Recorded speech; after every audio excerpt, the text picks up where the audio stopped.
Hello and welcome. It's episode 2 of Chaos in Caledor. Ruins under Estari. Hello everybody. Apologies for the late start. I was hibernating. And I slept through all of my alarms apparently. Like a, a lazy bastard. So, I do apologize. Her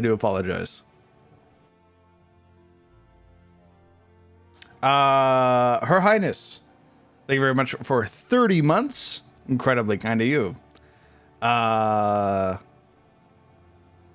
Disco Biscuit, thank you very much for... Oh, the brand new sub, actually. Welcome. Wolfmaster, thank you very much for 5 gifted subs to this community. Gets us closer to our sub goal. Lululea, thank you very much for 5 months.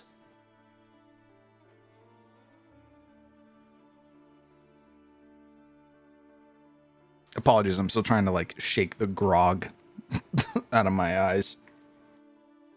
But hello! If you don't know who I am, if you are new here, perhaps having never watched any of the games. My god, I can't even talk. I'm the Crown DM. I'm a TTRPG dungeon master who runs games in his own homebrew setting, the World of Attes. What you are currently watching is our beginner box, Chaos in Caledor, an introduction to Pathfinder 2nd Edition. This takes place in the county of Caledor, in the Fanghold of Katarina, in the town of Estari.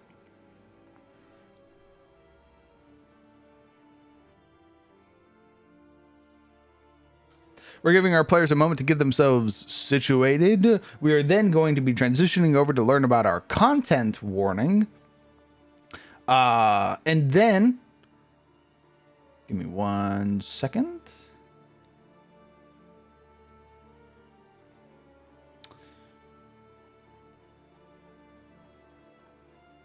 And then we'll get introduced to them as players. Before I do anything, though, I would like to thank our crowned lords.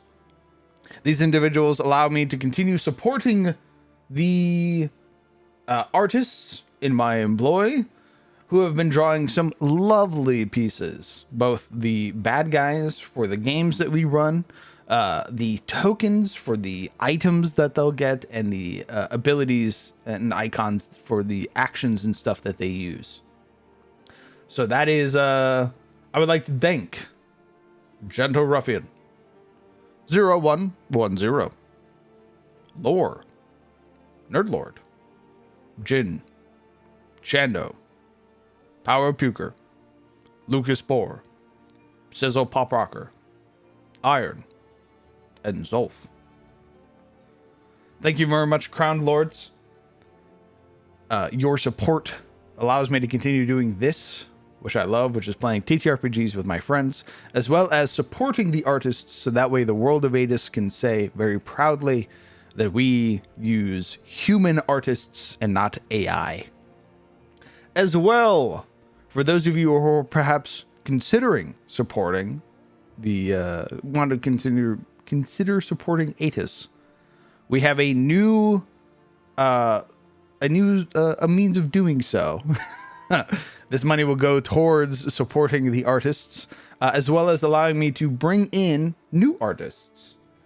If you use exclamation support, it will take you to our Ko-Fi, and any amount is more than appreciated. It allows me to, again, just like the Crowned Lords, continue to bring in new artists and pay the other artists a livable wage. Skulltron, you gotta apologize, brother. It's life. That's life. Life works like that. It's totally okay.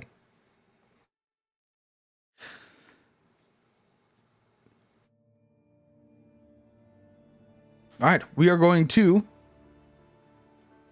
transition over.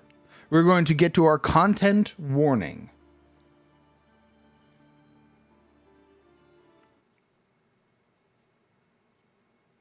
Oh. My content warning is broken. Oh. That's curious. There we go. Content warning. Chaos in Caledor. The following game may include content not suitable for some audiences.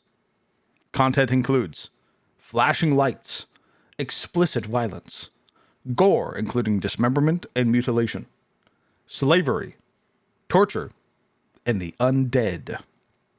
If any of these things happen to be a phobia or some sort of trigger for you, we hope that you have a lovely day. We hope that you enjoy the rest of your day, and we will see you around for perhaps one of our world building streams. For the rest of you, though, let's hop over and get introduced to our Wayfarers. Include potato. I'm not including potatoes in the trigger warning. Oh my god, everything's broken. Wowza.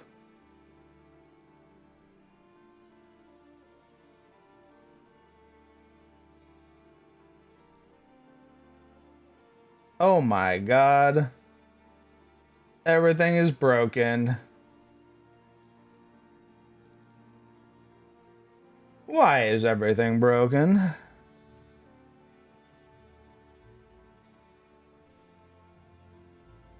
Okay. You got a glimpse of the void. That's right. Speaking of, you will notice behind me the void. As you all chat, as you all talk, your words will be recorded behind me in perpetuity for all future VOD watchers and all future YouTube watchers. If you have anything you would like to say to your future self, now is the time to say so. For our lovely MP3 listeners over on the Patreon, worry not. Our chatters are saying only the nicest thing about you.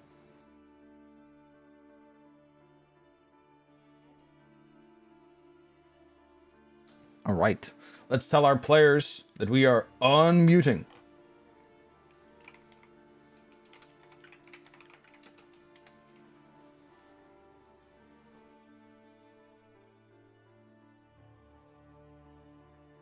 Give just a moment. That way we're not interrupting anything.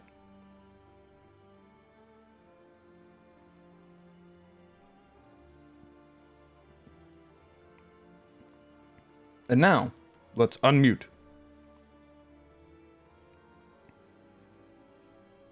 Hello. Hello. Hi. Hello. Ba, ba, ba.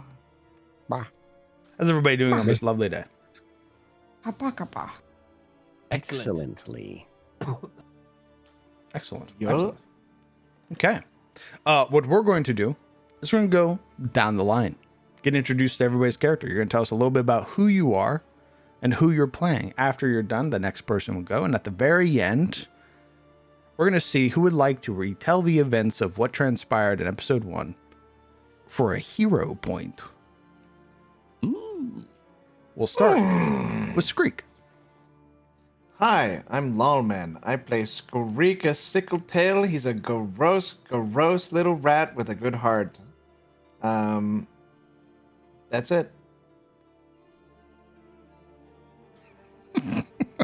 Wow. Excellent. Wow. Cyril. I'm Lobos. I play Cyril. He is a very nature-focused elf bard. Go figure. And he plays a hurdy-gurdy, and he's a little bit arrogant, maybe, but otherwise easy to get along with. Excellent. That's it. Toph.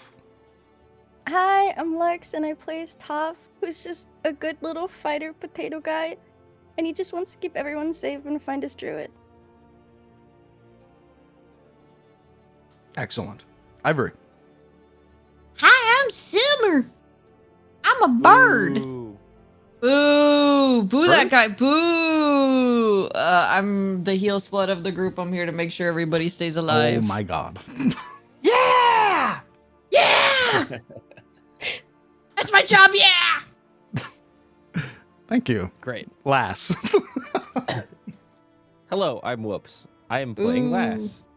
Lass. She is a witch who is learning about her powers and her two familiars, which annoy her very much, but she loves them.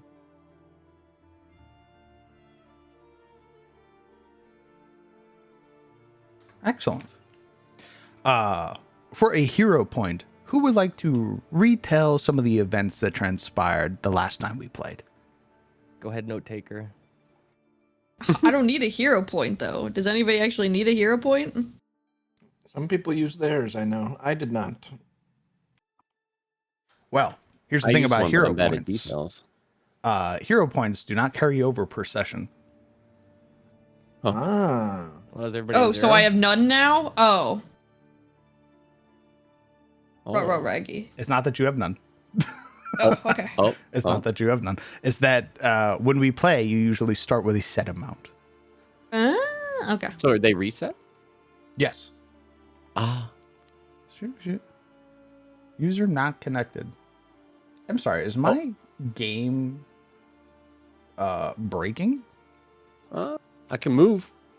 Sure, your camera wobble. mode not dynamically updated. What Oh. does that mean? Well, today is Probably the day fine. of scuff. Today is the day of scuff. My overlay was broken, and now my camera is broken.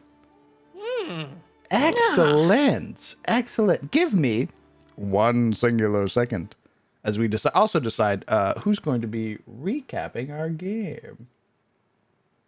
I can do the recap while we fix the scuff. Please, that would be delightful as I grit my teeth.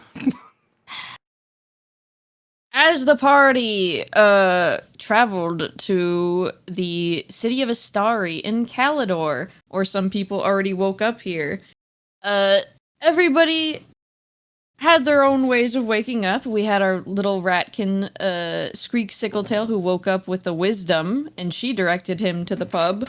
We had our little potato who started there, along with Lass, who has been crashing at our lovely Preston's bar. And then a fun little bard also wandered into town, gave a little song at the bar, and so did a tall bird lady. While there, all the party briefly saw our lovely owner of the Bears Pub in Preston with his daughter Very, as they went off to go do something. But while at the tavern, after a little song was played by our lovely Cyril, Elena walked up to the party and approached her, as we are the ones taking care of her little pest problem in the basement. Elena then led the group down to the basement, where our 5 adventurers, Wayfarers, went and tried to figure out what was up. After exploring not very far, but some loud voices and some light getting the attention of some giant centipedes.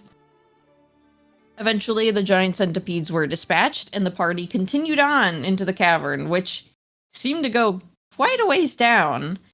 After climbing some precarious little rocks down, the team then found some giant fucking mushrooms, which we proceeded to very quickly walk past, and then ran into the lair of a web lurker. After our beautiful witch's familiars had some choice words for the web lurker, combat then quickly ensued, and he was dispatched of quickly.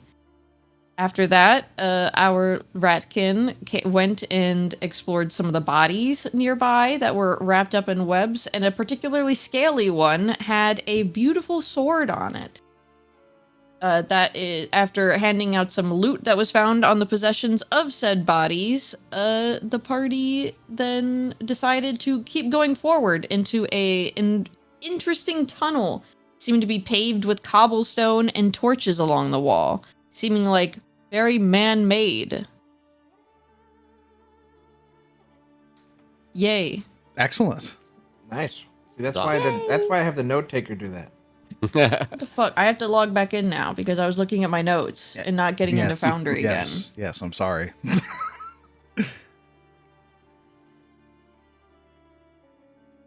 Let me know when everybody's back in, and then the map is yours to explore. Oh, I'm 99%. I'm so close. Same. Is there a way to spin our characters or tokens? Spin? You know, shift mouse wheel used to do it. Oh. Can you not? Oh, that's right. Give me 1 second. I think the default in Pathfinder is that they lock it. You should be able to now. I'm spamming. Nothing. Nothing, huh? Hmm. All right, hold on. What if I put you down again? Oh! I missed Excellent. this. Excellent. Yeah, let me go through and I will do that for everybody. Just because Pathfinder default locks everybody's character art.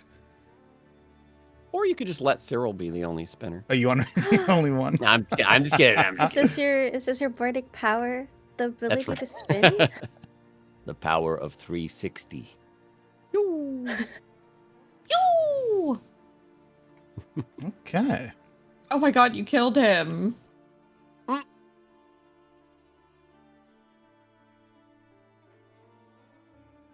All right, is everybody in? I'm still loading. Hold on. Oh, it's okay. I'm in. It's totally fun. Come on, little German, I, load into the game. I'm in. Yay! I make my maps in 8K resolution, so you can see all of the details. So that is something that you will usually catch your computer if it's a little older. My computer's not old. I think it's, I think it's just German. I think it's just, going to Europe. It's the map hours, DM. Yes, you have found yourself inside the web lurker's lair, having previously looted 2 of its victims, one of which appears to have been recent.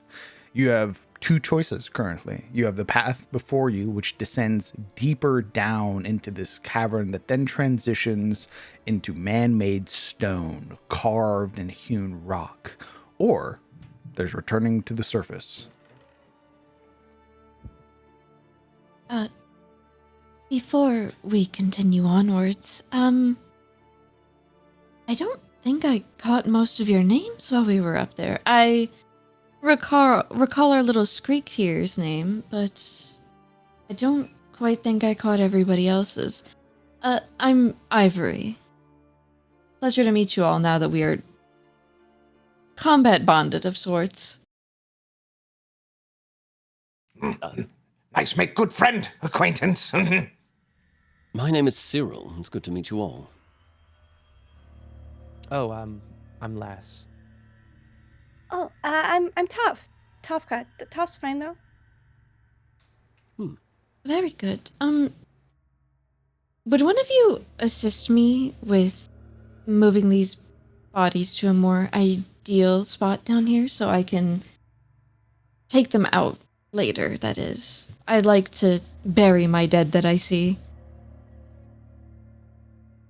Cyril hides a disgusted look and says, Sure, I'll help. Skreek will help. And Skreek, while also refocusing, would like to assist in moving the bodies. Excellent. I assume we just want to move the bodies like down here essentially so that they're more easily accessible later. Yeah, Skreek would just follow your lead wherever you want to put them, whatever you want to do with them. Yeah, she will help and direct the boys to just bring them down here and like prop them up essentially so that we can grab them later. Okay. What? Bodies? It's the 2 on the cocoons here. Oh, I thought you were talking about the spider abomination. No, the bodies that were wrapped up. That's right here actually. The spider abomination. It's like squids. Also, DM, can you describe the bodies again just because it's been a week? Sure. One of them is fully desiccated. There is barely anything that resembles at least a kind of outer physical form. The body's kind of skeletal structure is still there, though kind of loosely held together, mostly almost like a kind of a mangled mess inside of the web, loosely humanoid. The other one, however, is present. It appears to have been sapped of all of its vitality. It is a shorter, scaled creature, these kind of darker hewn scales with kind of protruding horns that are mounted on the middle of their head that are then curled backwards. They have a wide kind of snout that the lips are pulled up from having been almost like, I guess, dehydrated is the way to describe it, with their sharpened teeth showing. Their eyes are completely gone. Could we make a knowledge check to see what race this individual is? Yes, you may. Anybody who would like to attempt to learn what this body is, you may recall knowledge using nature or society. This will be a blind roll to me. Say it again. Which ones? Nature or society? Okay. We have to be trained in it. No. I smile. Mm. How do I have plus 0 What? nature? What's going on? Is it blind GM roll again? Yes, sir.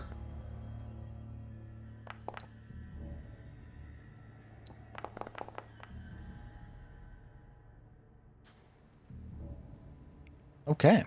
If that's everybody who's interested, Toph and Cyril, you will, kind of staring at this body, now that some of it has been exposed with Skreek initially kind of having torn open the web sack that was holding it together, you would catch more prominent glimpses of this creature, and you would recognize the kind of shorter stature of this being, the scaled hides.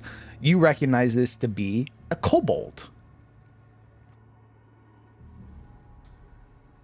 Kobolds specifically are kind of this strange, almost oscillating society that move between order and chaos, kind of depending on where they live. They are smaller reptilian creatures, usually who kind of operate together in these clutches, but this one appears to be by itself. Ivory and Skreek. This creature is kind of perhaps something you've never encountered before, or is so far gone in the terms of desiccation that it could be a kobold. It could also potentially be a sectili, which is a kind of a little bit more further form of lizard folk. But this one appears to be smaller, perhaps a runt.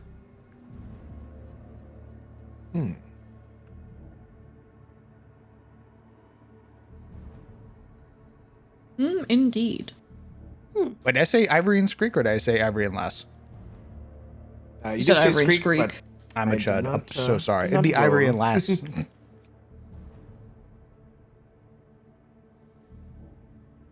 What, we recognize it? Or You would. Oh God, you're actually. Why did I even say Lass? Lass. Apologies. You would recognize what this is. But the only reason you know what it is because Naira and Nisha tell you. You would hear from your pockets, having previously stuffed them in, you would see their eyes kind of, their heads kind of poking out of your pockets as they look, and they go, "Oh, it's dragon children."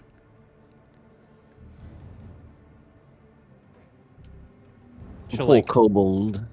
she'll This is a sad furrow scene. her brow for a second and look down at her pockets and go, "What?" You see Naira kind of bringing one of their little legs up to like tap like underneath their mouth as if they're thinking. And then you would hear Nisha kind of let out this almost scoff, like they're kind of upset that Naira has to think about it, before looking up at you and going, "It's a kobold." Oh. Why didn't you start with that? You didn't ask. She'll push it back in her pockets. They're quite knowledgeable, aren't they? Yeah, they know a whole lot more than I do.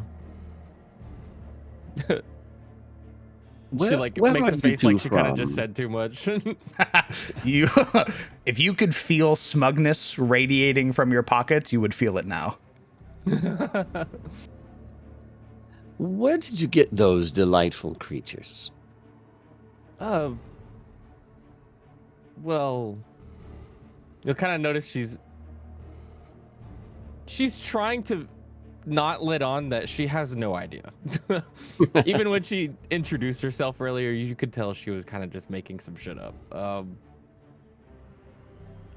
She'll kind of like look up and think for a second and go, I've had him since I was born. They sure are an interesting pair you have there. You could say that. Muffled, you would hear, thanks. Oh, DM, because you asked me to remind you, would you like to go over the human thing? Oh, my goodness. Yes. So, okay. Human. For We have a human in the party. for our lovely players in the party. Fuck, I just realized I'm the only human. That's all right. I haven't ran fantasy in a hot minute. It's been about a year and a half since I've even touched my fantasy setting. I've been running a lot of sci-fi games. But a lot of your ancestries are wholly unique. Some of them come with certain kind of eccentricities. For example, Lass, humans in the setting of Attes can smell magic. Ooh. Oh. You possess an innate ability due to the destruction of your star tree. You can smell the presence of magic. It doesn't tell you where it's at. It doesn't pinpoint its location. But when you walk into a new source of magic, you will be the first to know. Interesting. Could I ask what a star tree is? The star trees are Thorlin and Eluine. They are the gifts from the Allfather, who plucked stars, the oldest stars from the night sky, and gifted them to man and elf. Thorlin, the human star tree, was destroyed in the Age of Woe by Bahamut, attempting to slay Garasa, the Star Eater. Mentioned. Humans lost their immortality with the destruction of Thorlin, and now are kind of susceptible to the Wheel of Time. Does the other one still stand? Yes, Eluine still stands in the east, and it is fiercely protected by the elves. I see. Is it like literally like a big magical tree? Yes, it is. They are so large, in fact, that when the elves spurred Eluine back to life in the Age of Woe, it lit up the world. Nice. Very cool. Fuck, I want my tree back. Kicks rocks. A lot of humans do. A lot of humans want the tree back. Ah, dang And that's it. also why elves are essentially immortal. Cooler. Right? Correct. So All right, immortal. Yeah. that other only existing tree is for the elves, not for, Leafkin or. It is Ratfolk the or- so there are. Oh boy. Okay, so there are the three original kind of creations of the Aranar, which are their gods. You have Caledor, who made the humans, Valinir, who made the elves, and then you have Moraltir, who made the dwarves. The humans lost their star tree when Bahamut destroyed it, attempting to slay a great evil. The elves still have Eluine. There's the last of the star trees. It is fiercely protected. It is a beacon of hope and also a source for all evil to flock to because they want to destroy it. The elves sacrificed their star in an attempt to help humanity as a whole. And though they lost their star, they were rewarded with the kind of like basically the full rule of the world below, being able to toil the in the dwarves. mountains. Yes. Interesting. Ancestries like Skreek were born from the Age of Woe, or the Shadowed Age, basically the nuclear apocalypse that happened. When angels died, their blood stained the land, and their blood is what made things like Skreek. Hello. And then the Night Maidens are the descendants of the first Valkyries. Correct. The Night Maidens are the chosen of Seren, the Somber Lady, the First Lady of Winter, and the Goddess of Death. They are her immortal champion. Well, used to be immortal champions. When the Age of Woe happened, the Night Maidens were caught out. They were stuck here on this mortal plane of ours and have since kind of continued on her teachings. Would Cyril know about Night Maidens? Is that a common knowledge? Given your grove, I would say yes. Okay. All right. Nice. And for our lovely Leshy, I actually was doing I had to go do my own research on my own lore. Leshies specifically, there are two types. There are Caledor and Leshies. And Leshies are nature spirits who have made a pact with usually a druid or some other form of powerful spellcaster, with their intent being usually that they either want to stay a Leshy or they would like to become a Caledor, and they want to pursue a kind of political position within their Yggdrali courts. Whoa. So you can choose to stay your lovely potato self, or if you were to potentially sup the blood of a mortal, you could potentially become a Caledor, becoming a member of the Yggdrali courts. Huh. Sorry, can I get a definition of the word sub? Consume. Okay. Drink. Okay. I wasn't sure. I see. Eat. Okay. Cool. Most Leshies Eat are, of flesh, course, little potato. most Leshies are content to stay Leshies. They are quite happy kind of nurturing their local kind of communities, as well as tending to the kind of nature that is always present around them while they are working with a druid, a spellcaster, a warrior. But some are filled with ambition. I see. For politics, though? Much like we Yes. are. All right. Oh my god, she is gonna become the taxman Spud. But only if she drinks the blood of humans. To go further beyond. She's one traumatic event away from becoming a politician. No. Gee. Well, Ivory will then look to the party. So, do we want to continue on, or do we want to go report to Elena that this goes quite deeper than initially thought? Further seek finish task. Yes, I was all right to move on. Alright. Just everybody be aware of your resources and let me know if you need anything. Yes, DM, has it been 10-ish minutes? Absolutely. All right, then I will have refocused to regain my focus point and get rid of my curse-bound effect. Understood. Yeah, the kind of initial feeling, the eye of Ektheros hanging from your neck, kind of this weight begins to subside. You feel some modicum of relief now. Yeah, and the party will notice as that sort of phlegm he was spitting up after the encounter has now stopped spitting, and he looks just a little bit, slightly, ever so slightly, more healthy. Ready, streak, go! Seek, find, deeper!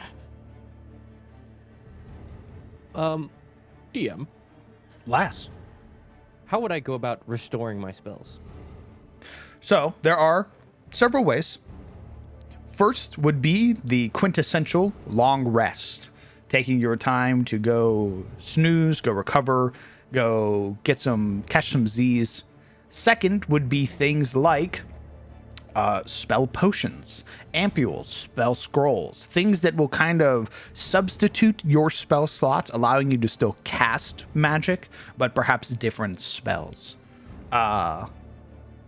Third, apologies, there is no third. I had to double check what type of spellcaster you were. It's a long rest or finding items to substitute your spells. Got it. Hmm. Makes sense. Skreek will begin making his way down the corridor, checking Okay. back to see if the party is following. Right behind you. As you make your way down, the rocks become more steep. Not cliffs like you had previously seen before, but it's almost this very long and gradual decline deeper into the earth. And where you had initially been met by the humidity that was kind of clinging to that area you had been in, now things start to become a little colder.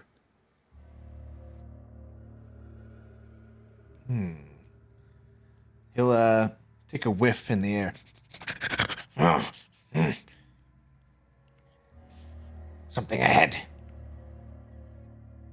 What sort of something? What is this sort of something? Ian? Well, I'm so glad you asked. As you are stepping, your claws begin to transition from rough rock to this smooth, kind of carved tile. Your talons kind of clicking against the stonework, announcing your presence. There are three things that you see. First, the debris that is kind of collapsed inwards, this remnants from the walls pulled into the center, blocking your path forward. To your south, you would notice what appears to be a kind of wrought iron door or gate of some sort. The one to the north appears to be the same, though it is broken. You can see that there are a number of bars that are kind of pushed outwards, like something within broke out. I'll turn the corner. As you turn the corner, your eyes are met with a beautiful stone sarcophagus that rests on an elevated platform. A brilliant gold gem rests above, radiating light across it.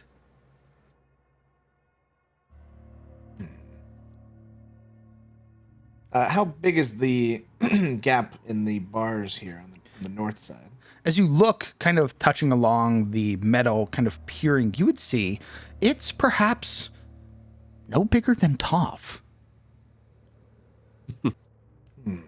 You'll have to squeeze your way inside. I see. Well, he's gonna sort of clawing at the bars that are broken and sniffing for any faint scent trails that might linger on them.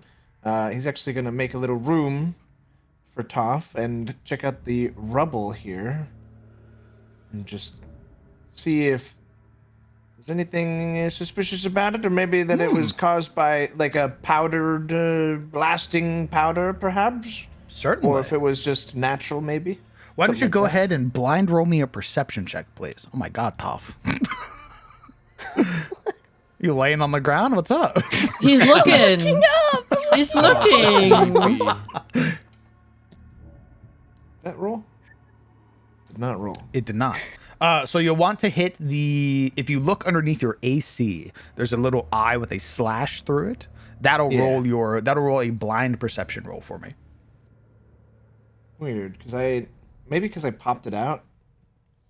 Let me try to open it again. Perception, click. Ah, there we go. Yeah, it was popped out. Blind GM roll.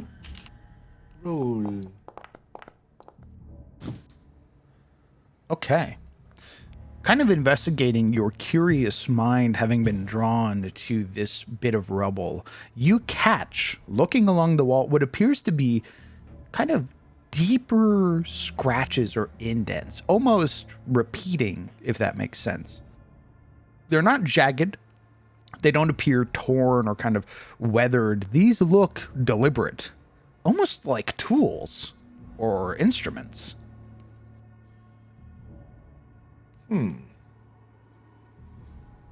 Okay. Well, he'll just take that mental note. Well, what have we got? Oh, as you realize, the southern gate is locked. No way through. Need squeeze. Small hole and gate. If I wanted to go through the top, am I just able to go because I'm small enough? Yes, you are. think I'll go check it out then. You would watch as... Squeak! Squeeze, follow through. You said I could squeeze through? Yes. It'll take a little bit of time. It's not nearly as seamless as Toph's. You would kind of needing to navigate the larger mass of your body through these bars without hurting yourself. But you would eventually be able to make it through. Okay. And I'll do that then.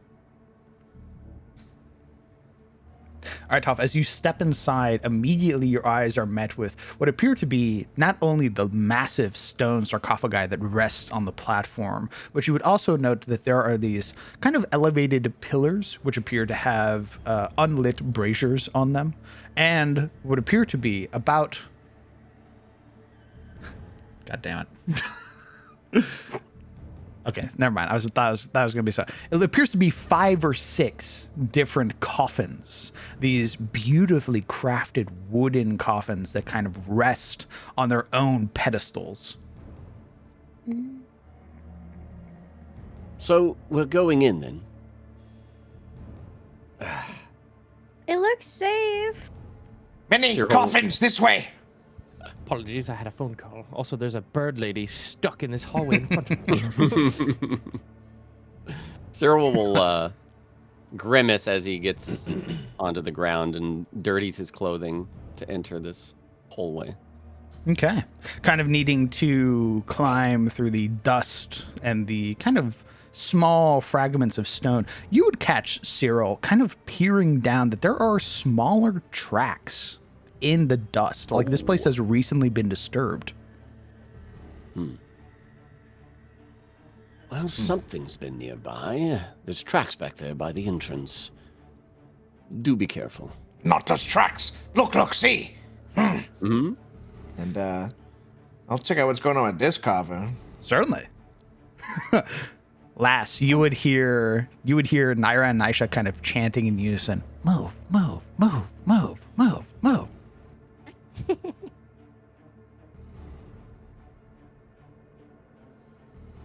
Lass is gonna kind of step out of the way and go, Aw. bird ladies first. She will look at the small hole and will kind of look at her 7-foot self for a second. Yeah, you're not fitting through there. Yeah, I would say if I did, it wouldn't be very graceful if I even could. I did it. I believe you can too. I believe in you. I can help. She'll move here and she'll just lightly say, I apologize for how unsightly this will be. AKA not being very elegant. As she has to fucking get down probably on her knees and be like, eh. Eh. With Cyril's assistance, it is a strain, namely because of your wings. That's the kind of biggest hurdle. But with Cyril assisting you, and I imagine Lass also watching out for any of your wings, or for your wings as you kind of navigate the hole, you are able to make it through with no issues. I almost imagine Ivory lying on her back and Cyril just pulling her by her hands like through. Oh, thank you. That was... But, oh, she'll look Skreek. around at all of the death in the room. Oh, Skreek, as you look inside, this particular coffin appears to have been broken open. The individual inside is a skeleton, of humanoid kind of descent, but they are clad in this rusty plate mail. They appear, their hands are folded gently across the length of their chest. The body doesn't appear disturbed, but the coffin does.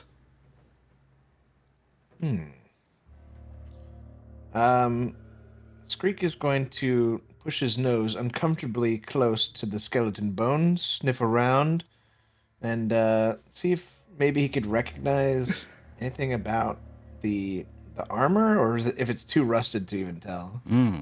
Okay.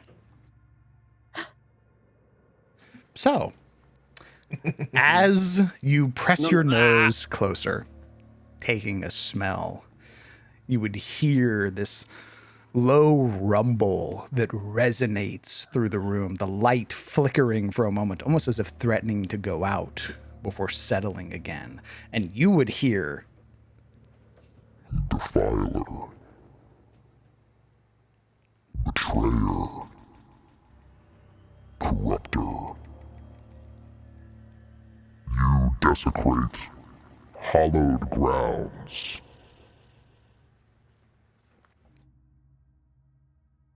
as the coffins begin to rattle. Whoopsie, guys. Oops. No. Merely investigating. Hey, what's going on in there? Oh, does everyone hear that, or just me? Yes, Okay. Oh. because No it's combat. initiative. No. Oh, yeah. Okay, there you go. I'm so happy I didn't see that.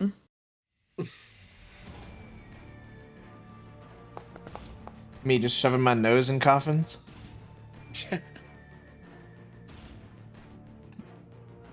We roll, yes. Yes, sir.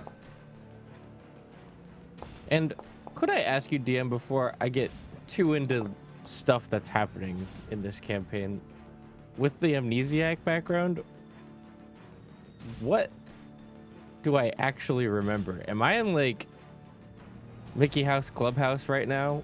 Like, am I like freaking out about the fact that there's elves and leshies and dead creatures, or do I like vaguely remember what these are and I'm like, okay, I don't know how I got here? Or am I like, what the fuck is happening? Am I hallucinating? That's a great question. How far do we want to go with your amnesia? I would say you have soft recollections. Namely, most things don't surprise you. The presence of elves, the presence of humans, dwarves, things like that. Things that do surprise you are perhaps things like night maidens. Things like by Naira and Nisha. And then there are some kind of smaller things that mayhaps will kind of be more of a shock to you than others. Got it. So like general humanoid-esque, like basic creatures are like, oh yeah. Then I see a night maiden and a walking, talking rat, and I'm like, okay, that's a little Yeah, it's basically like, I've never seen that before. What is that? I'm just gonna go along with this. Okay.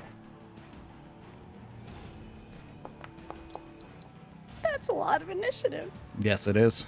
Nah. They're all centipedes. Did I do this, guys? Did I freak up?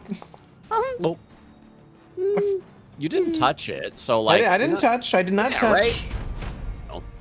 All right. Sniffing so bad. What's with the sniff between friends? Ivory, you are the first on initiative. The coffin beside you begins to rattle as, give me a second, entities begin to emerge. Oh. DM, could you describe these pillars again? Yeah, they are kind of smaller pillars which house a unlit brazier. Okay. I was gonna ask, is that the symbol of Ebor on their caskets? Yes, and ma'am. coffins? Cool. What And that we means. all heard that voice. It's one of the gods in the setting. Fuck. Ebor I is just wanted the gods. Ebor is the morning lord, the lord of harvest, and the sun, the god of the sun. Jesus Christ, I can use my words. Morning like good morning or morning like sad? Morning like good morning. Oh, good morning. Great. He sounds Good awesome. morning. They are a Everybody? righteous and powerful god. Is this within my ethics to put down? Well, you would Or note, would I see this as blasphemy if I were to attack them? You would note, Ivory, that as these figures are beginning to emerge, they appear different. The teal! Oh, fuck! You would recognize these, Ivory, to be stained. Fun fact, guys. Teal means no-no. No-no bad in crown nice. setting. Hey, wait, aren't you teal? No. More like I'm blue. You aquamarine. see how they Okay, they yeah. have like that teal ring around them? Oh, Yeah. No, stinky, bad, stinky boy. Shit, what am I gonna do? What do I want to do? If you would like, there is a unique action that every person can take on their turn where you can delay your turn till later in initiative. If you would like to wait until somebody else or something else happens. No. Understood? I do want to do something. I'm going to stay right here. And I'm going to whisper sweet nothings to this man right here. Okay. And she's gonna give a little... Ooh, and give him a haunting hymn.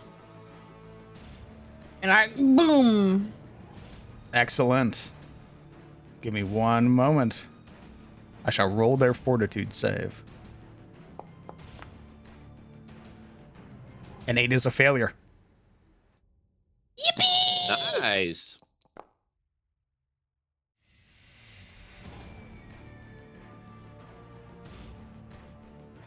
As it takes 6 points. As the Stained Priest takes 6 points of sonic damage. I will then... raise my shield. Okay.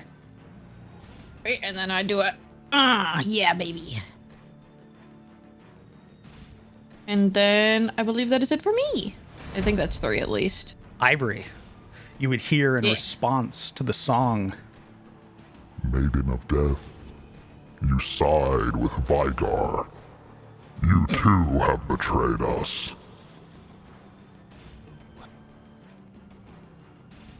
The Stained Knight slams their gauntleted fist up against the coffin lid, shattering it to pieces. They spend their second action to rise, and their third action to stride. Could I reply to him? Yes, you may. Because they said they just pretty much called me a fucking traitor, essentially, to my own kind. She will just softly say, "You might not realize it, but you're the one who's come back different this time." Excellent. No, you. The Stained Priest No, goes. you, bitch! No, you! Nah. Okay. The Stained Priest. The Stained Priest will kind of hold their hand outwards, kind of posturing it towards the night that rises, as they spend their only 2 actions to cast Forbidding Ward. You watch as the rusted armor that they wear takes on this bright metallic sheen as they gain the benefits.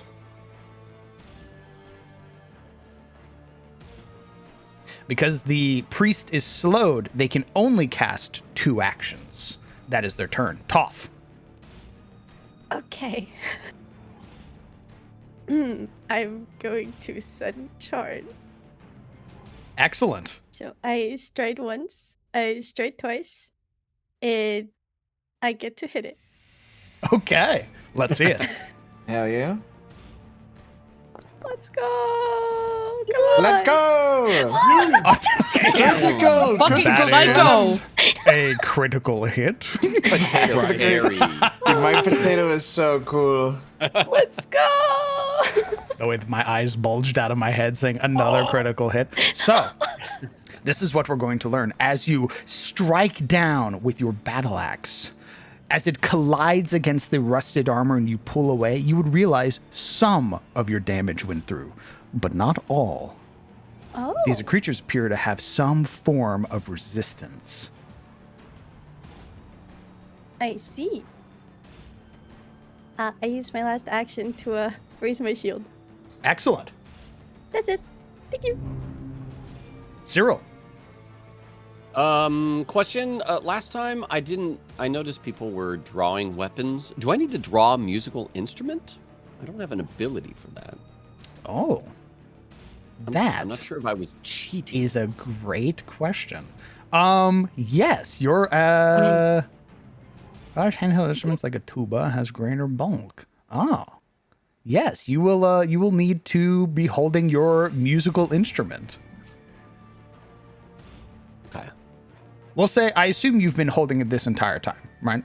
I mean, generally in preparation. It's not a very wieldy thing, you know, and it just kind of slings in front of him, so he can just start playing it right there. Okay. We'll say for this combat then you were already holding it. Okay. Very nice. Then I will do the all too creative turn of Courageous Anthem. Woo! Cast.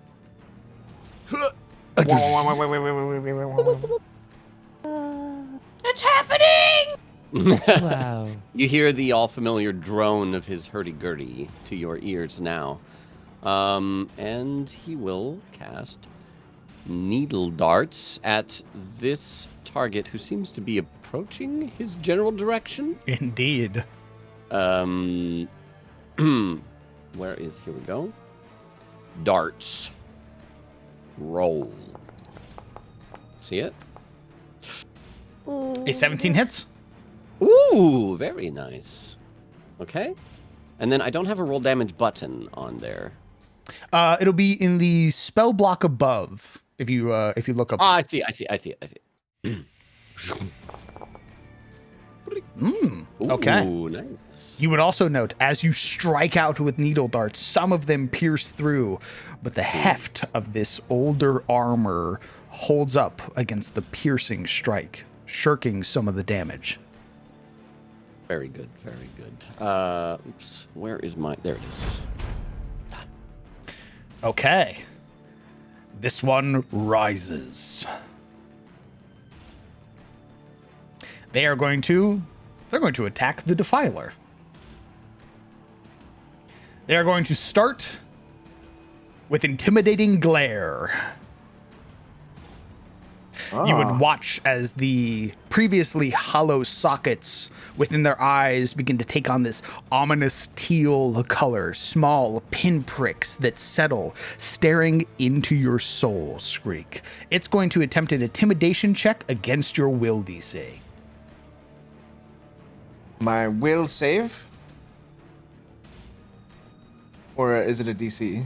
So it is a DC. Your DC is 10 plus 6 for your will. Woo! So that's a 16. He rolled a 15. That fails. Let's go. It is then going to attempt to follow up with a spear trip, kind of swinging the length of its halberd around. It's now going to attempt an athletics against your reflex. Ah, okay. Is that 10 plus my modifier? Yes. All right, then it's a 15 to beat. Perfect. A failure. Nothing as it attempts to stare into your mind, Skreek, nothing happens. As it attempts to trip you, Skreek, nothing happens. The only thing it can do is attempt to follow up with a stab.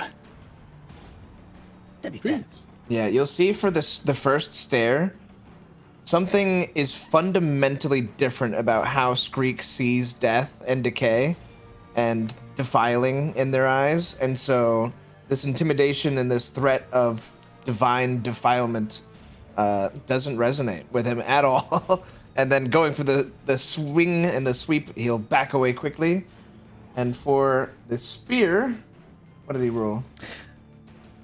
He is using Brace for Combat, which is him leveling the spear I up, see. and he's granting himself a +1 circumstance bonus to his AC. Oh, interesting. Okay.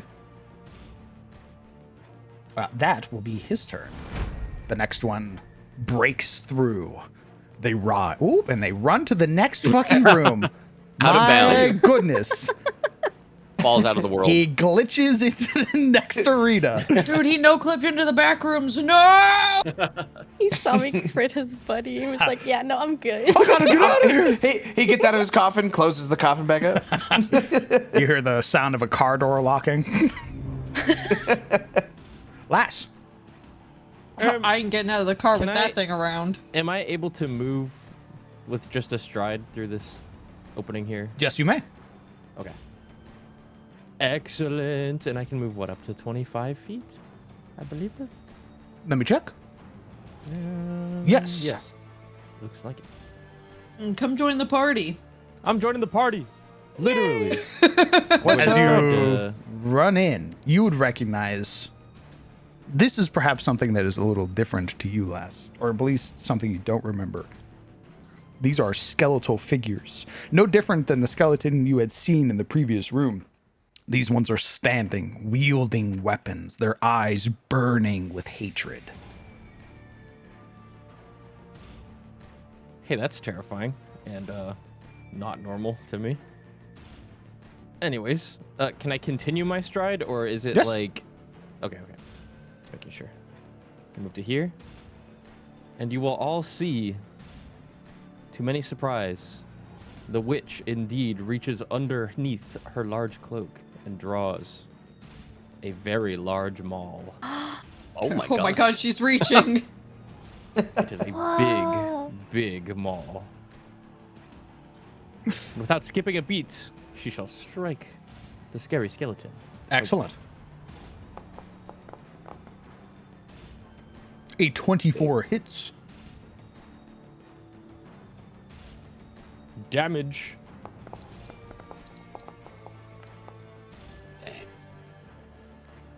As it collides, it bypasses all of the resistances that this creature has. You would collide, hearing metal dent under the swing of the maul. This creature sent into the pillar beside it, kind of dislodging some rocks, and you can hear bones break under the weight of your swing.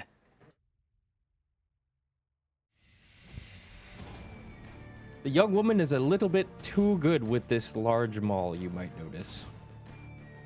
And that ends my turn. You would hear Naira and Nisha going, "It's time, it's time, it's time," as you bring out the hammer. They're going to move up. What can our lovely little freaks do? Let's see.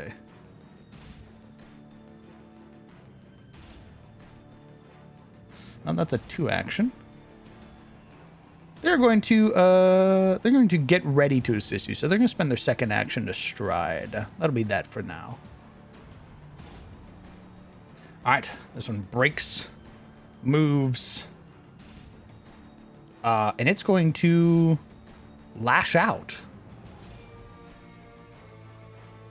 Raised halberd high, it is going to bring the halberd down on Lass, watching as they swing a weapon, which is very scary.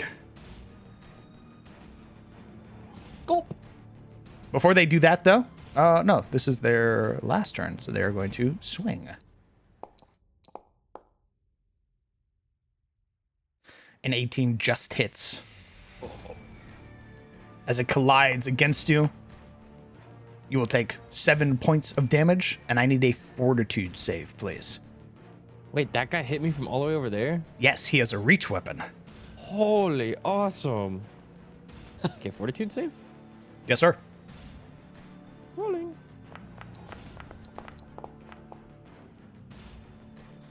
Okay. As the blade cuts across your body and they wrench it free, you are exposed to tomb rust. No, Oh. that sounds I great. forgot to get my tetanus shot. You will take an additional 2 points of poison damage as they wrench free, now readying, kind of holding the spear up like they're getting ready to strike again. The next stained will go crashing through, the last to rise, stepping out, and they're going to swing on the Defiler. Hey Go. guys, I'm right here. pushes Top forward a little bit. Get over. Get in there. A 23 hits. Oof. Creatures of chaos are not welcome here. You take 3 points. I need a fortitude save. Fortitude. 40'stude. Bada bing. Success. You are not exposed to tomb rust. Yippee. It is your turn, Skreek. Well, these guys happen to be doing some poison damage to us. I was wondering if in this setting, either for Pathfinder or in character as my character, would I expect poison damage to even do anything to an undead? I'm so glad you asked, Skreek. You can do what's known as a combat recall knowledge. Just like what we've done previously, this one is more oriented around learning perhaps some of the lore of the creature, as well as me revealing to you mechanics. However, just like recall knowledge, if you were to, I don't know, crit fail, I might lead you astray. Might give you a goof. Okay. Well, I'm a little bit too scared to sit and think, so Skreek's instinct is going to be to reach upward with almost like an uppercut, but his fingers are forming the shape of like a crown, and he's going to raise it up, and with it, raise a disgusting little greenish hue bubble shield around himself. Casting shield. And then look to retaliate from within his shield.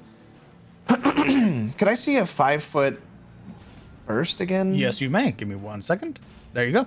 I think I could splash that and hit 2 guys by targeting here.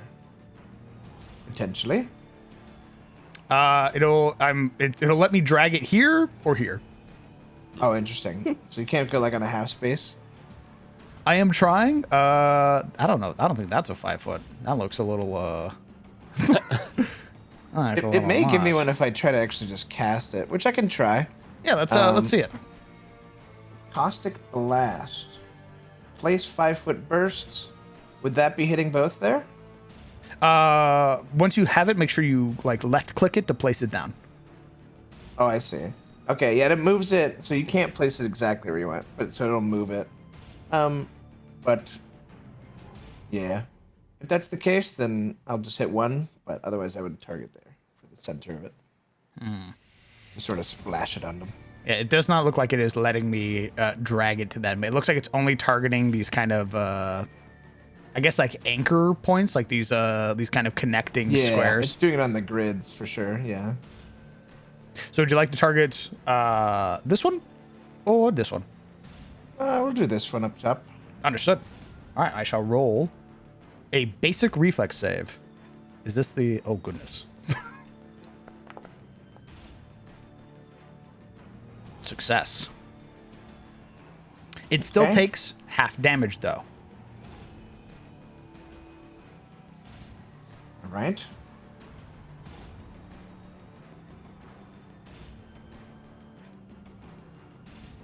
That's it for me then. Oh, I need your damage, good sir. I didn't rule the damage. Right, it's not just on there.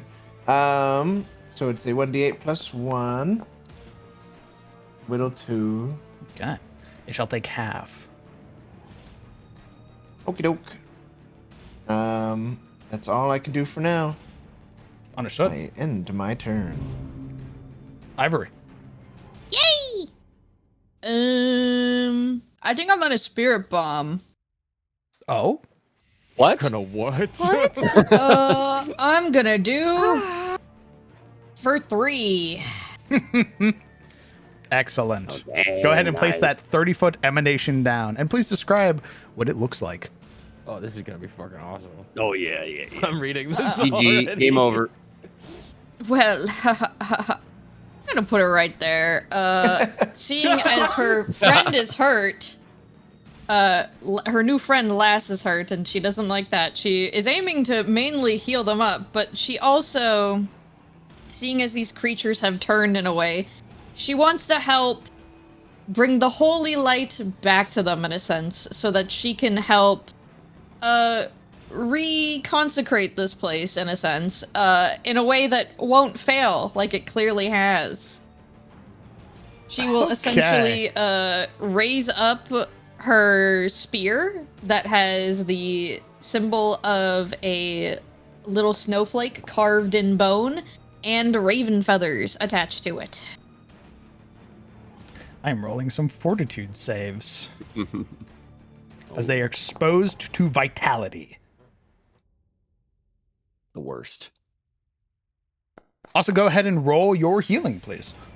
All right, so anybody that is... Hold on. Anybody who needs healing. Oh, no. Yay! Unfortunate. Okay, so Hey, it's better than nothing. everybody would restore 2 hit points. So cool. What is your spell save DC? I need to see if any of them crit failed. 17. I believe it's a 17, yes. Okay. So only one succeeded. So this first one, he's going to take 2 points of vitality damage. This one succeeded. They take 1 point of vitality damage. This one failed. 2 points of vitality damage. This one failed. 2 points of vitality damage. Can you As click the heal? Yes, so you'll be able to target yourself and then click the heal button. Boom.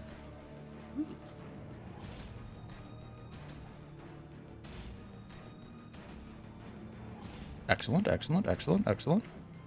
I'm You would- sorry, am I blind? Where's the heal button? It's on the far right of the number 2. You. Excellent. Good job.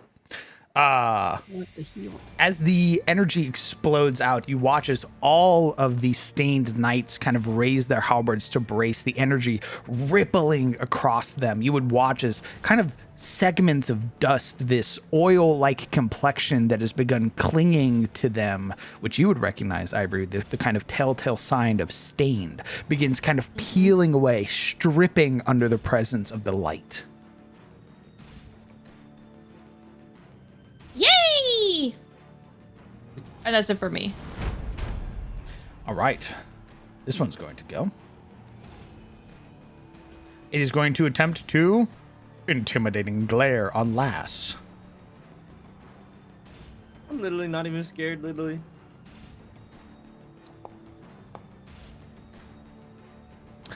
That is a natural 20. I'm a little scared. DM, Yes. as I have triggered my counter performance. Mm. Oh wait, I guess he's still got to do a check though. But yeah, I mean, I'm still gonna try it. Okay. So I'll click it for reads. I can protect my ally if they are rolling a saving throw against auditory or visual effect. Mm. So I must do a visual trigger to counter this, which I guess is a sort of sexy dance to distract Lass from seeing the scary skeleton. Roll a performance check for a type you know. If it must be an auditory performance if the trigger was an auditory, or a visual one for a visual trigger. And this action gains the trait of the type of performance. You and your allies in the area can use the better result between your performance check and the saving throw. This is a tenacious DS spell. I need you guys to look. I need you guys to look in our group chat. This is literally what he's doing. So if I'm That's right. if I'm reading this right, rolls. Okay, so the way that this would work is that this isn't unfortunately this isn't a saving throw. This is the creature targeting Lass's save DC. Okay, sorry. So we will I will give you back that focus point. Thank you. He's still doing a sexy dance though. Excellent. Lass is frightened too. You would watch as these teal eyes stare into your soul, Lass. Feet like kind of shaking you to your core. The knight immediately attempts to sweep with their halberd. Gulp.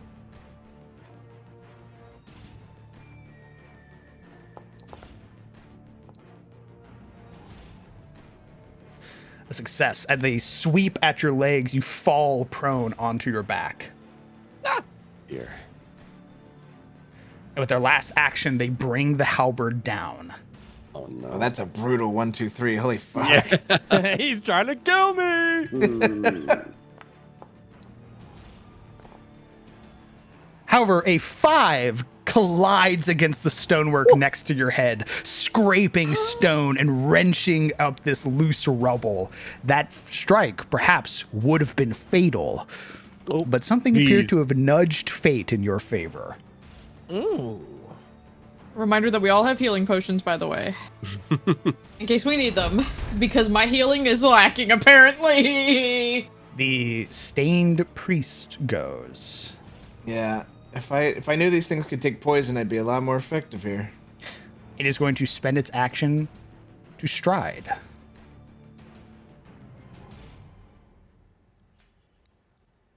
And it is going to cast harm. Nope. You will watch as it casts harm, reaching out and gently touching the back of this knight. They're going to use a 1 action harm because that's all that they can do. Nice. And they restore 8 hit points to the knight. It's fucking undead healing! Rise, my champions. Slay the defilers. That is the priest's turn. Toph. Wow. Darn tootin'. Cool. Okay, I'm gonna look at this guy really funny and I'm gonna demoralize him.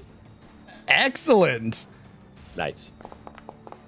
God Did damn! this potato not crit? That's crazy. Oh my god! What the fuck is that thing? Please tell me, Potato. Toph, how you terrify this creature who is now frightened too. Alright, so I'm still holding my battle axe in front of me, and considering he's probably a lot taller than me, I just kind of look up at him. I look at the rat next to me that is very clearly hit, and I give him the meanest stare I can. And I tell him to just, I'm going to need you to just take these hits, because you have upset me and my friends. And so, I also go ahead and strike him.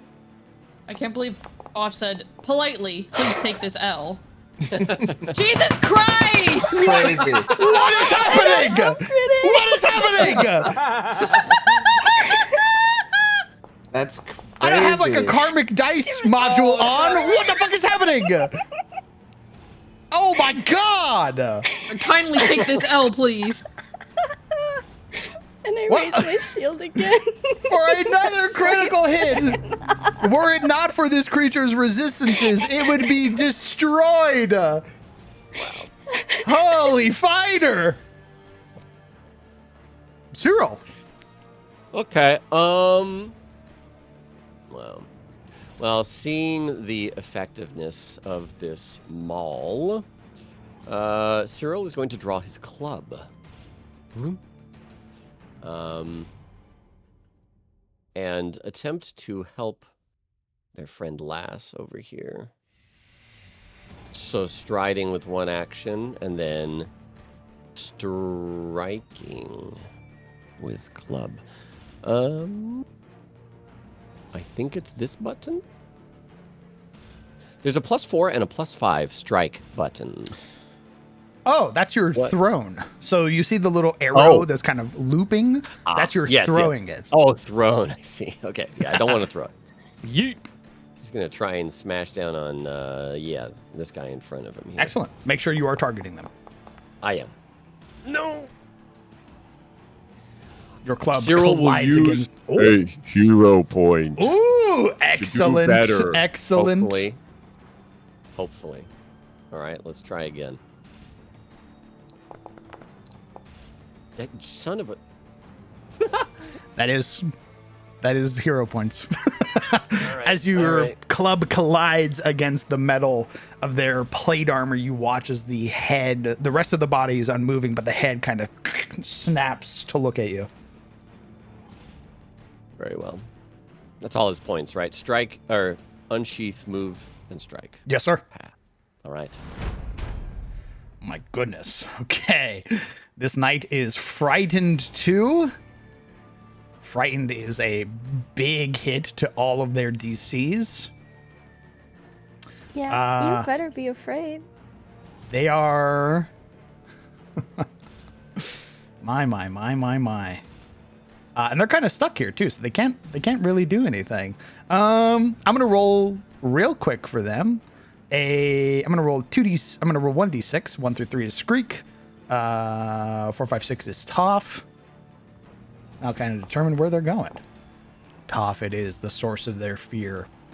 They, despite their best efforts, are going to attempt an intimidating glare against Toph. With their big frightened too. This reduces their modifier by a considerable amount. Unless they roll a natural 20. Oh my. As you Just stare down. As you strike them, you realize that this creature is still standing, this stained knight. This former, perhaps once glorious combatant is perhaps not as rattled as you had seen previously, the teal eyes staring into your leshy soul. They are going to immediately follow up with a sweep.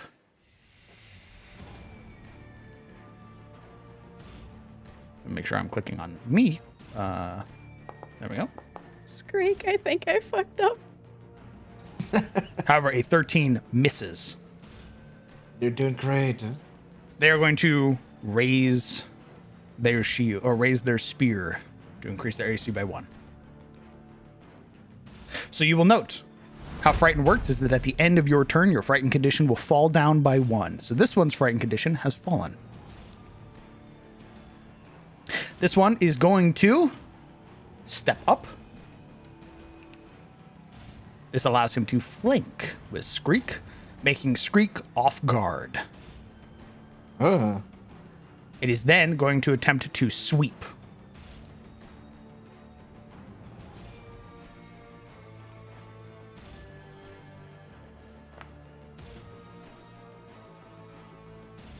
Skreek, you are knocked prone as fixated on the knight in front of you. One comes up and sweeps your legs out from underneath you, sending you to the ground. It will then immediately follow up with a downward swing of its halberd. This is that map. A 17 hits, catching against your back. Oh, frick. I will raise my bubble shield and hold my hand out to hold the barrier. Excellent. Okay, so we're going to use our reaction to shield block, as that is what shield affords you. Yes. Can use the shield block thing. I don't actually see it anywhere to press it. I will add it to your character. There you go. You should I have love the all shield the block. status effects on Lowman. It's just like, look at this little list he has over here. I got a lot going on. Go ahead and hit that reaction for me, please. Let's see. Reaction shield block. Okay. Let us see what shield grants you in terms of a actual shield. As a hardness value of 5. Okay, as your bubble shield kind of reacts, it catches the entirety of the halberd. You would watch as the blade is like a mere inch from your snout, just barely about to hit you, but your shield absorbs the entirety of the damage. He'll let out a big sigh of relief for the moment, but he is prone, surrounded, and barely managed to block one blow. So, guys, it's kind of bad. We got this. All right. How does recovering from being prone work? It'll be an action to stand up. Okay, I suppose I will start with that. Excellent. And let me see. What kind of action does it take to consume a healing potion? It is, for you, unfortunately, it's a little bit of juggling. Hands are very important in Pathfinder. So you'll need a free hand, and it's one action to consume a healing potion. The original rules I didn't like. I found they were very cumbersome. So all potions in my setting have something called fast acting, which means as long as you're wearing it on your person, you can spend one action with a free hand to grab it and drink it in the same action. Got it. Okay. Well, I think I will actually just hint towards Naira and Nisha that I would like them to use their restorative familiar ability soon. And, Understood. We'll take my offense is the best defense mindset here. And let's go for, I'm going to nudge fate on myself if I can do that. Can I do that? Let's see. Go ahead and post nudge fate for me. Where's the spin this move? It's one creature. Yeah. Just making sure. And also, I wanted to ask about the little spinner of threads passive on there too. Yes. It says sustain a hex. I think I've heard that thrown around a couple of times, but what is sustaining? Sustaining is there are certain spells that'll have a kind of sustain keyword. What that means is that when you cast it on your next turn, you will have to spend an action to continue sustaining the spell. Otherwise, the spell will fall off. So there are some times where you want to do that, and then there are some times where you're content for the spell to have just done its one thing and then ended. So if you are familiar with 5th edition, things like Witch Bolt, which allow you to connect to an enemy and continue to deal damage to them. The taser, yeah. On your turn, you would spend an action to sustain the spell, so that way the effect of Witch Bolt continues to go through. It's the same thing here. Otherwise, it would fall off, for Yes. example? Okay, got it. Although All I right, don't think well- your hex currently has the sustain one, so in the future, when you get more hexes, this will be relevant. Got it. Makes sense. Okay, 2 actions down, nudge fate myself and stood up. I am going to simply try my best to strike. Or Okay. actually, As well, Familiar of Balanced Luck, one creature of your choice within 15 feet of your familiars gets either a +1 status bonus to AC or a -1 status penalty to AC. yeah, I can use that now, can't I? 'Cause Yes, I you just can. casted the hex. I'll give it to myself if I can. Excellent. +1 AC, please. We'll give you a Minus +1 one. AC. Oh, yeah. As Naira and Nisha begin to kind of swirl around you. Excellent. Should I go for the strike here, or should I go for... I'm kind of within lethal range, I won't lie.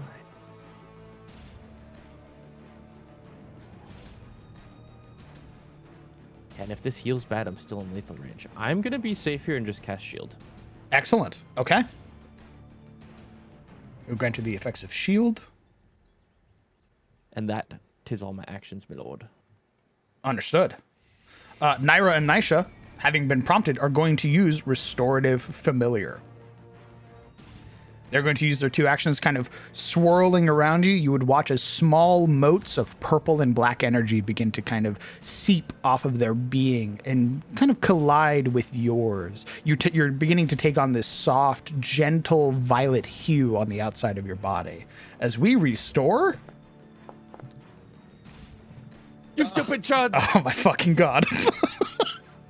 Hey DM, can we use hero points to re-roll healing stuff? This is a question. I just want to know. I'm sorry, they're little chuds. They don't think Lass is in actually that much danger, so they're not really trying their hardest. They're not trying their hardest. And that's why I casted shield, because I felt like that was going to happen. Okay.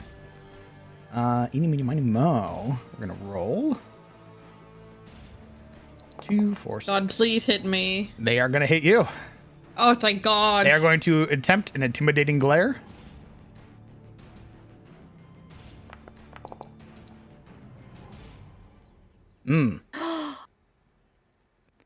It completely fails.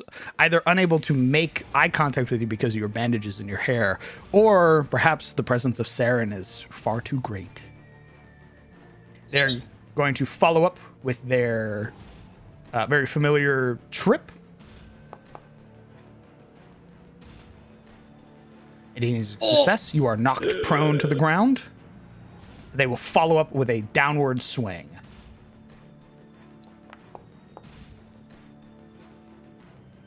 Ow. as they catch against Yikes. your person. 7 points, and I need a fortitude save as the halberd rips through you. Fortitude. Hold on. I'm good at those.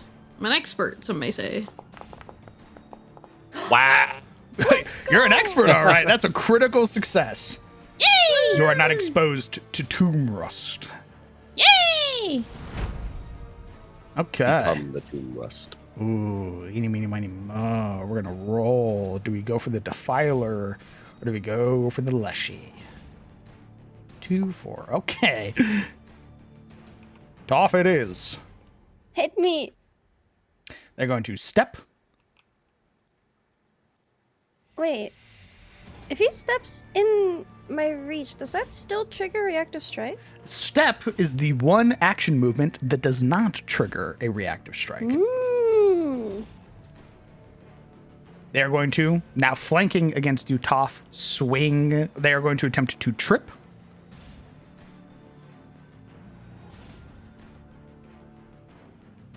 Give me just a second as I have to navigate all of my buttons.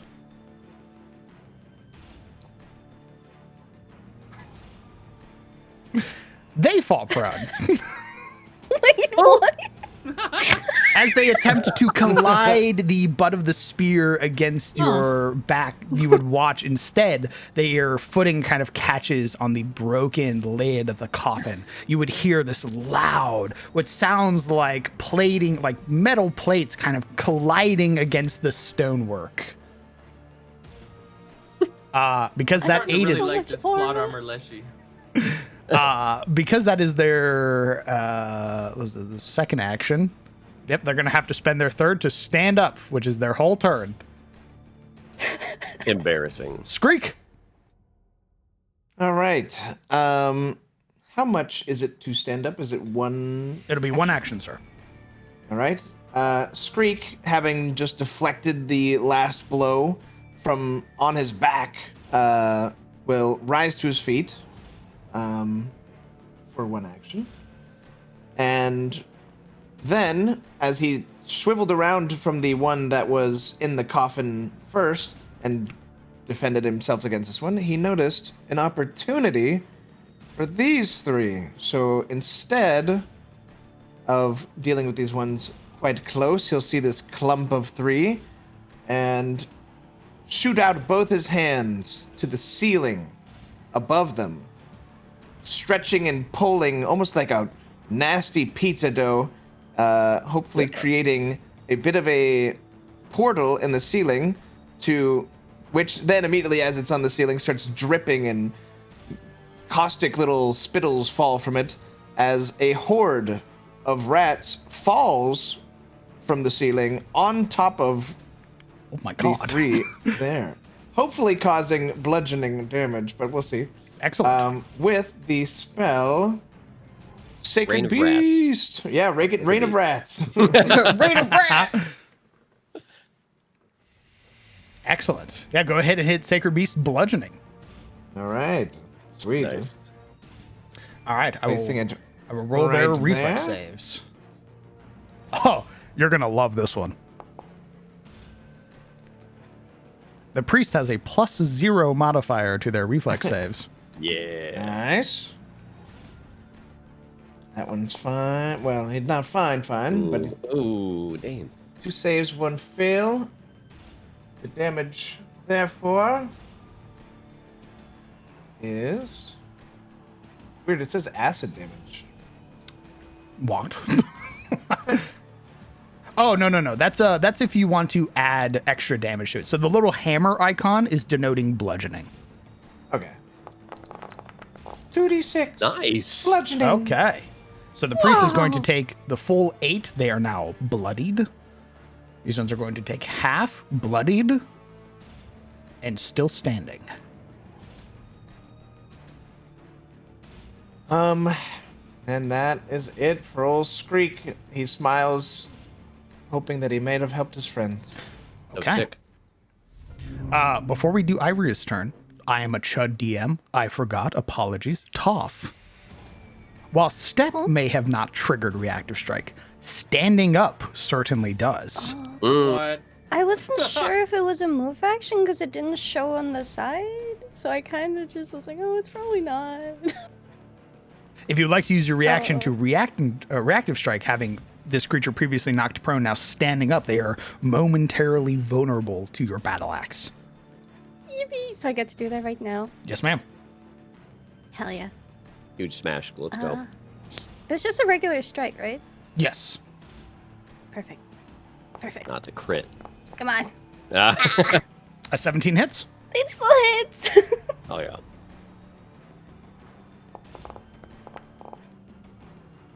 Okay. I'll take it. As it collides against them, you can hear some of the metal crumple under the weight, only some of the damage going through, but they do manage to rise to their feet. And now you know, when you're next to creatures who stand upright, you get to reactive strike. Thank you.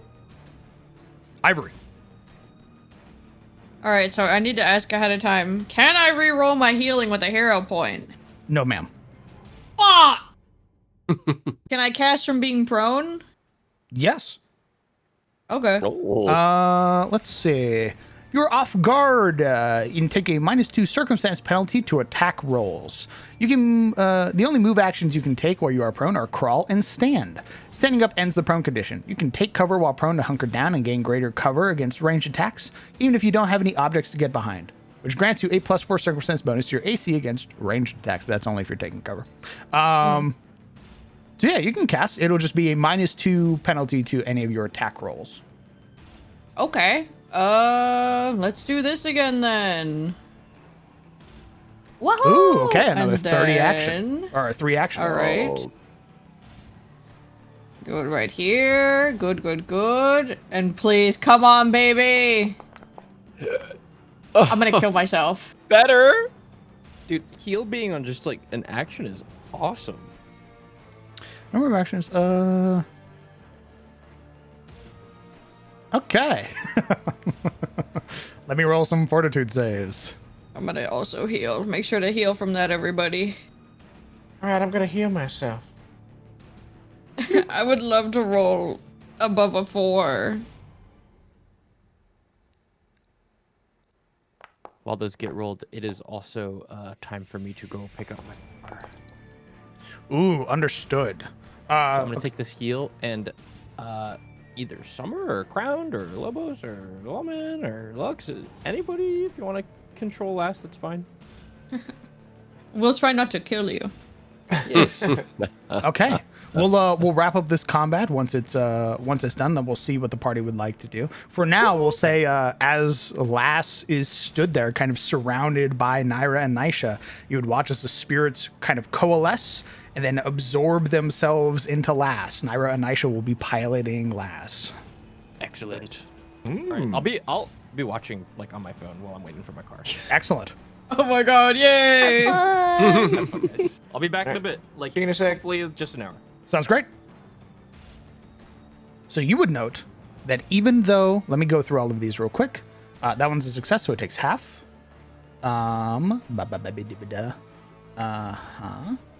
This one will fail, taking full. These two are success, so they will take half.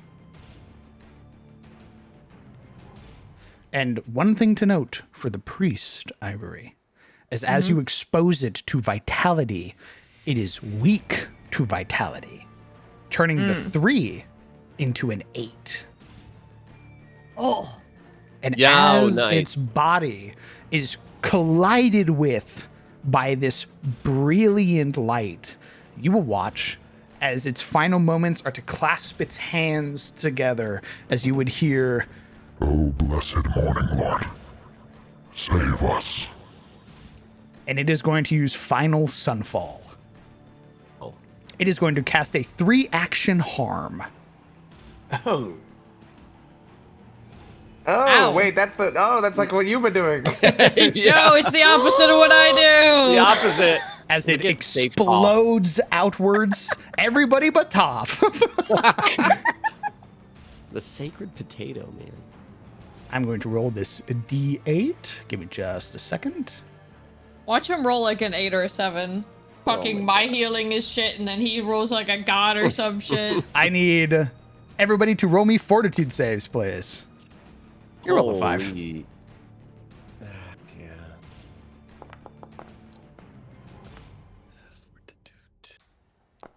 I'm blissfully unaware. Okay. Whew. Getting blasted. Skreek, would you like to keep that 8 or re-roll it with a hero point?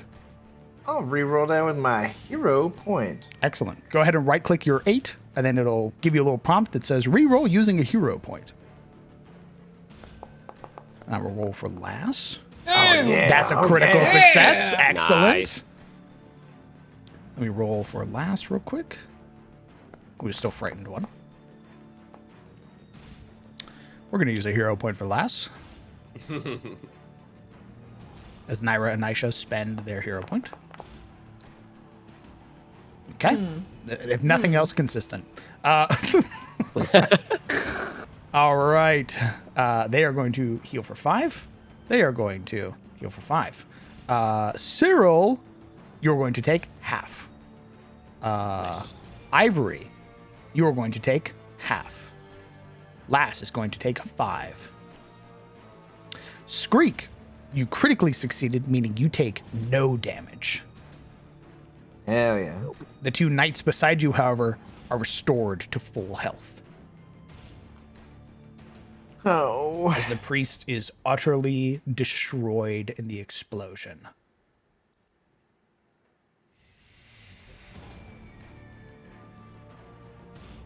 Okay. I believe that was a 3 action for your turn, Ivory. Yep. That's it for me. Okay. This one is going to, let's see, eeny, meeny, miny, mo. We're going to, wait, did Lass heal from the, oh yes, because then they immediately took the damage afterwards. I'm a chud. She's shielding, though. She does have her shield up. Correct. We're going to roll a d6. 2, 4. Okay. It is going to be Cyril.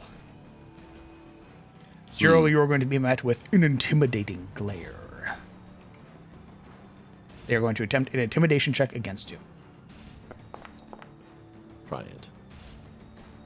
20 succeeds. You are Crap. not frightened 2, but you are frightened 1. They're then going to follow up with their spear trip, attempting to knock you prone. A 12, however, fails, catching instead due to your placement against this pillar. Ooh. They are then going to attempt to swing. No, they're not. They are going to brace for combat. You'll watch as they raise their spear, and having initially thought that they could strike you down, finding in fact that they cannot. Toph. All right. I first am gonna try and demoralize the one above me. Excellent. He's pissing me off. You're pissing me off. Nice. 17 success. They are frightened 1, reducing their DCs by 1.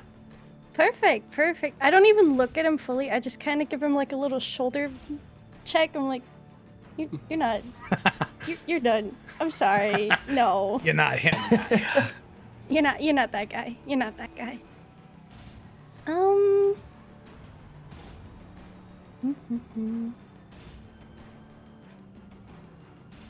Sorry, I'm thinking. No, please take your time. I think it would be important to strike the one in front of me, so I'll just do that. Damn it. Oof. Would you Oh, like man. to reroll with a hero point? I was sure you were going to crit that 18. You have 3 of them, Toph. I do. Okay, how do I reroll again? Sorry. You will right-click your attack. A little box will appear above it or below. Then you will see in there, reroll using a hero point. Oh, Nice. better? Turning a failure Okay, into a let's hit. go. Let's see the damage. Let's go. That's okay. 1 my point of God, damage stop. was all that was needed. It was its last Oh hit my point. god. As you slam the skeleton back down into its coffin. Stay dead. Oh my Oh my god. god. Oh my god. I'm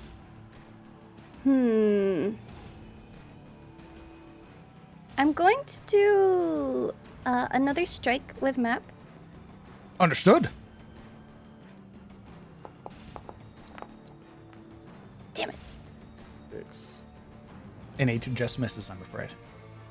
Or would you like to spend another hero point? I'm spending another hero point. I'm spending another hero point. Come on, Wow. please. Let's go. Let's go. Okay. Oh my god. Natural 20. Let's see that critical hit. Crazy. What's his fucking God. deal? Just insanely Well, mega goaded. I don't get it. That's insane. You please tell me how you dispatch of the stained knight. The moment I killed the guy in front of me, I immediately swing to the other side with my axe, and I just completely like sideline him, like absolutely like destroying the side of the armor, and I just see him like completely fall apart and clank against the floor. Rusted plate mail, previously able to withstand some of your blows, bends, buckles, and shatters under the weight of Toph's battle axe, sending the upper half of the skeleton into the air before colliding down into this heap of ruined armor. That's why I don't threaten my friends. Screaker's gonna glance over at what the scene has befell the situation here. Toph, at the end of your turn, your frightened goes down by 1, and you are no longer being flanked. Cyril. Yep. You are frightened one. Very well. Skreek is no longer off guard now, right? Too, I think. Correct. Skreek is also not being flanked. Thank you. Okay. I'm just watching out for my rat bro. Hey, my man. My man. Cyril's going to, after assessing the situation, use the Soothe spell on Lass, as they are looking a little beat up. 1d10 plus 4. And a plus 2 on saves against mental effects, which is very applicable here. That's huge. Targeting heal. All right. 8 points. They are Let's go. full health again. Beautiful. All right, and then he's going to swing with his club at this one. Excellent.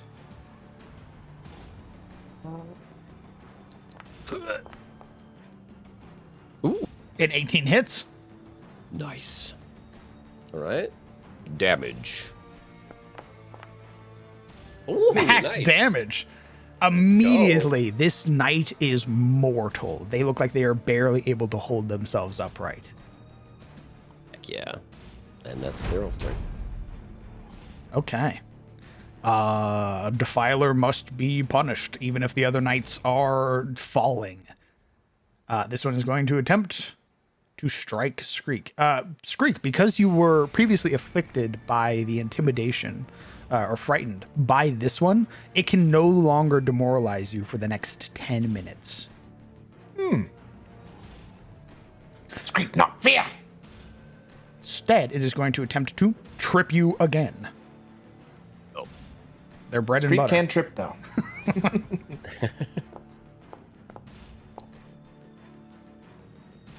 They will knock you prone.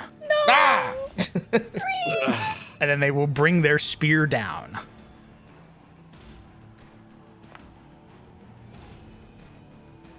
Please don't die, Skreek. Basically minimum damage, 3 points. I need a fortitude save, Skreek. Okay. And I can't raise my shield again, can I? No, if you're talking about your cantrip, once you have raised your shield, you are afflicted with shield immunity and cannot cast it again for 10 minutes. Okay. I just thought since like it had hardness 5 and I took 4, I was wondering if I could take away 1, but no. Okay. What am I rolling? Fortitude save. That usually, that'll be true, by the way, for physical shields, like actual real shields. But the spell is kind of unique in so much as it gives you basically a free feat for a turn. Yeah, okay. A 12. You are exposed to tomb rust. No. You take 4 points of poison Yikes. damage. You are now being afflicted by it. And your next turn, we're going to roll again another fortitude save. And we'll see if the condition goes up or down. Have worse. Have worse. And he'll gnaw at the wherever the rusty wound, and he'll just start gnawing at it like a weird open sword. Oh my god. Freak, dude. Squeak. I don't think that'll make it better.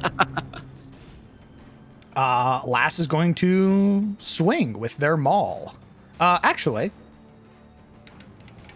we're going to add some extra actions to their character sheet. What is their... Are they trained in intimidation? Not really. How about feint? Can they feint? Feint is a deception roll. Are we trained in deception? No, we're not. All right. Okay. What can the witch do? Just hit him. I believe in you. I've never played a witch before, so give me 1 second. It's okay, the witch has a really big hammer. Trust. It'll hit. Yeah. Hammer swing. Oh, you know what? Maybe are we trained in acrobatics? We are. Maybe we can tumble through. Ooh. Let's see. Okay, they're going to attempt a acrobatics against the enemy's reflex DC. You move through the enemy's space, treating that square as if it was difficult terrain. If you don't have enough space to... oh, I thought that made them off guard. Never mind, we won't tumble through. Goodness, great. I guess we're just swinging with the hammer. I guess we're just swinging with the hammer. Is mortal. Works for potato. Oh my god! I don't know why I was worried. I told you. Why are you rolling hot tonight, DM? The 5 points you would watch as Lass, kind of their eyes glowing these two different colors, black and purple, as they collide the hammer against the upper half of the stained knight's body. The shoulder armor, everything that's up there just kind of bends and buckles inwards. And you would hear, not from Lass, but from Naira and Nisha, this kind of unsettling laughter. Nice. That's cool. They're going to spend their action to step. Ooh. Nom nom nom nom nom nom nom nom. And really the only thing that's kind of worth doing, they're going to attempt to demoralize. They don't have the best intimidation, but they're going to try. I believe in him.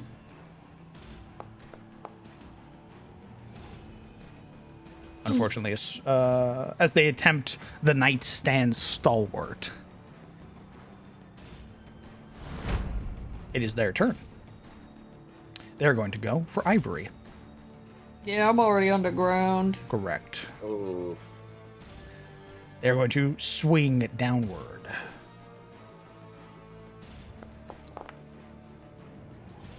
Thank goodness. That was almost a 20. Oh my god. All right. The first strike colliding against the stonework, just barely missing you.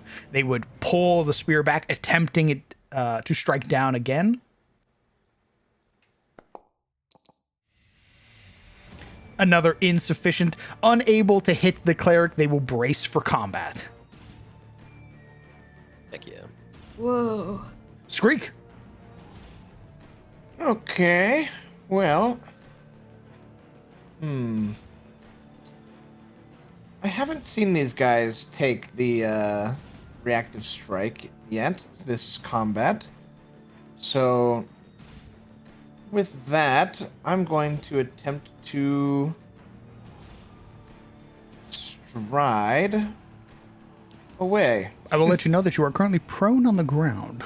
Oh, I am still prone. Oh, that's right. Oh, being prone. What is prone movement like, actually? You can crawl. I don't think I've ever seen somebody crawl, so let's learn together. Requirements. You are prone and your speed is at least 10 feet. You move 5 feet by crawling and continue to stay prone. So you can Wait. move. You can move 5 feet and still stay 5 prone. feet. Okay, this is psychotic. No, never mind. I'm not gonna. Let's not get psychotic. Yeah. All right then. That's fine. I will stand instead. Screek once again. His little hunchback kind of inhibits his movement a bit, but he will rise to his feet by first taking a kneel and rising and lurching his body back into a sort of striking defensive posture, facing the last adversary on this side of the room. And I just want to try something new, something fun. And I'm going to, instead of all the other casting he's done so far has been a lot of fist-based movement, now he's just going to raise one crooked, sickly finger and point it directly into the chest of this creature. And a beam will leave his finger and strike the target, trying to enfeeble their strength and sap out Oh my god. whatever energies are keeping this undead lively. Understood.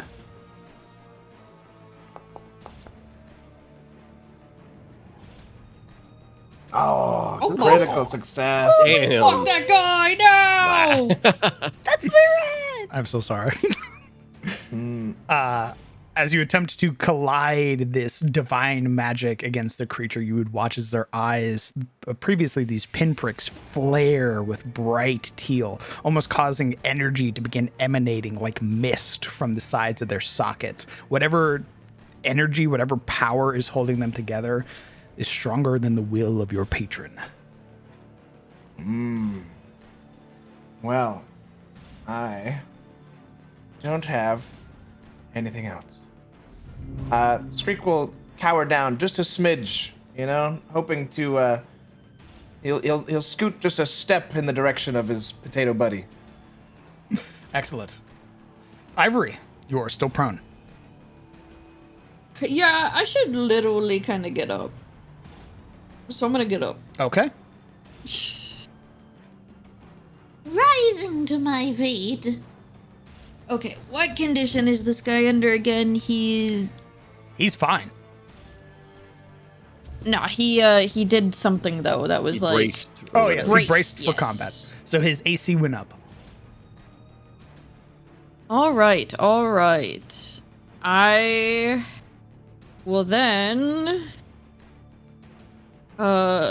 summon a divine lance, which in this case is a divine spear for this great gentleman, kind of putting her hands in the air again with her symbol of Saren, almost mimicking the spear that she has on her back.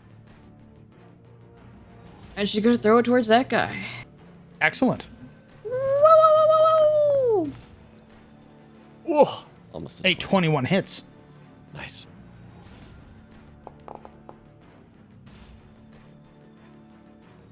5 points of spirit damage colliding against their body. You would watch as the ephemeral light of your divine lance strikes through the armor, ignoring it and hitting whatever essence is keeping this creature together. They are now bloodied.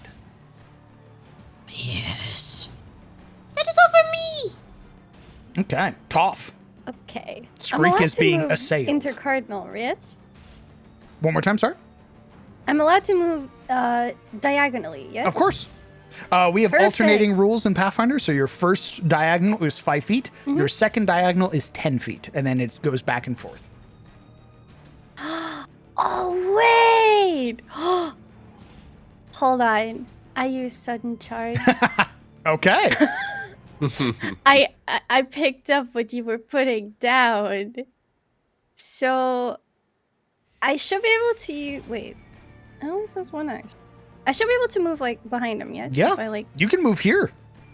yeah. You have it gives you 2 strides. So Yes, that's 20 feet of perfect. movement. You're able to get behind and now flank this stained now- knight. Yes, I flank him and I wait. Hold on. I strike him because I moved into his range. So it's still within my sudden charge. Correct. Damn it. A 17 hits. I'll take it. Okay. Boom, boom. Huge. 11 reduced to 6, but it hurts for this knight. Hmm. I'm thinking. I am going to hit him again with map. Excellent. Oh. An 8 will miss, unfortunately. Unfortunate. Damn. Unless, of course, you'd like to spend your last hero point. You know what? For the rat, I will. Aw. Yeah. A 20 becomes a hit. Let's go! Hit him! Another 11. Right.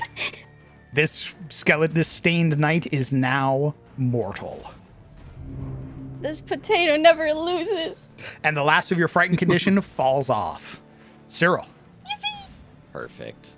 Yeah, likewise, Cyril's gonna stride vroom, into flank and raise club for a strike.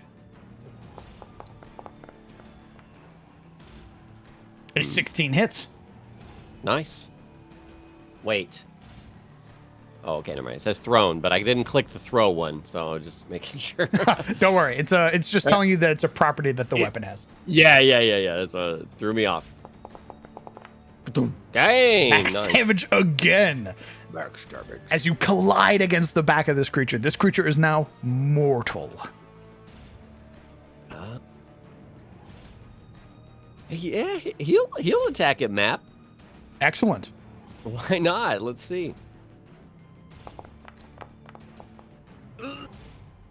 A 15. Let me double check. No. A 15 is literally its AC right now because you're flanking. Let's see that damage. Oh, Max again. Oh my god. Yeah. Let's go! All Tell right. me how you Max dispatch the workout. knight. Oh man, the knight's just focused on other targets, so he just raises the club up from behind and twice smashes down on his skull, just completely shattering it into pieces. It is, you would watch the rest of the body still standing, but its head has been destroyed.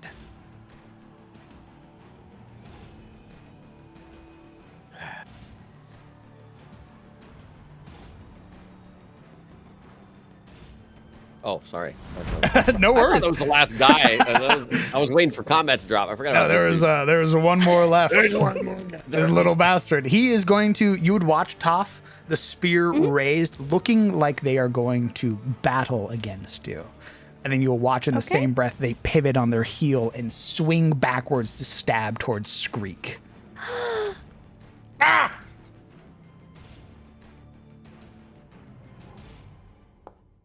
That's messed up. Ow. Leave Rat alone. There's one away from a crit, though. Ah! As it rips free the halberd. I need a fortitude save, Skreek. Oh, this is gonna be bad. Guys. I'm back. I need healing. Okay. You okay? So your tomb rust does not go up. Oh. So you will not be starting at stage 2 tomb rust. You will be staying at stage 1. Ooh. It is then going to rear back the butt of the halberd and slam it forward. It wants the defiler gone.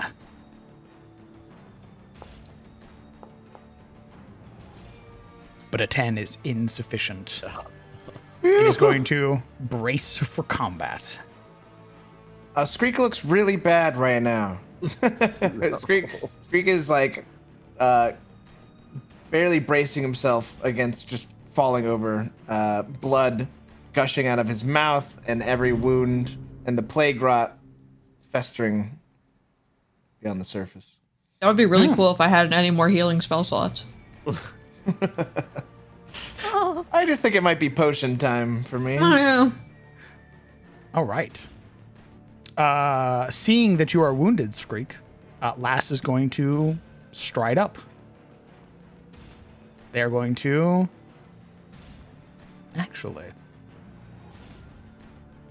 Would she be kind enough to use her healing potion on you? Do we feel I like think she already last... used her own. Well, she has. She did Oh, not. we get 2? Yeah, she hasn't used any potions, and she also has 2. Oh, right. She didn't end up using it. Yeah. Screek would kind of hold up a hand and like be clearly fuddling around with his pack, trying to reach for his. You know. Understood. Yeah. Seeing Screek's kind of halting hand, the 2 glowing irises in their head kind of immediately swivel to look to the night. They are going to... Let's see.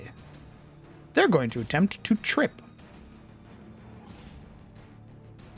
Which I believe is something that they can do with their maul. Does the maul have the trip? No, it has the shove. All right, let me look at shove real quick, because that's something that Lass can do with their maul.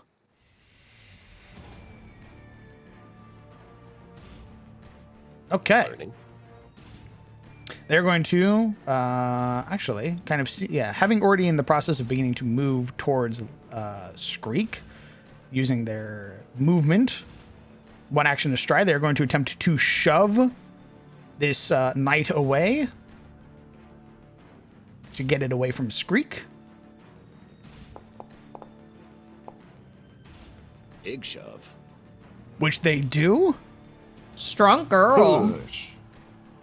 They push it away, and because it's a success, they can immediately stride after it. And then they are going to attempt to swing with map, because shove is part of an attack action. Oh, But a 10 is not sufficient. it's okay. He's in slashing distance.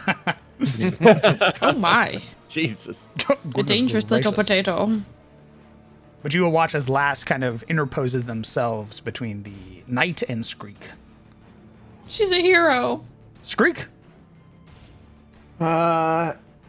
Screek is frantically, shakily rummaging through his bags at the moment, looking for a potion, but gonna see if anything else comes to his mind as he searches.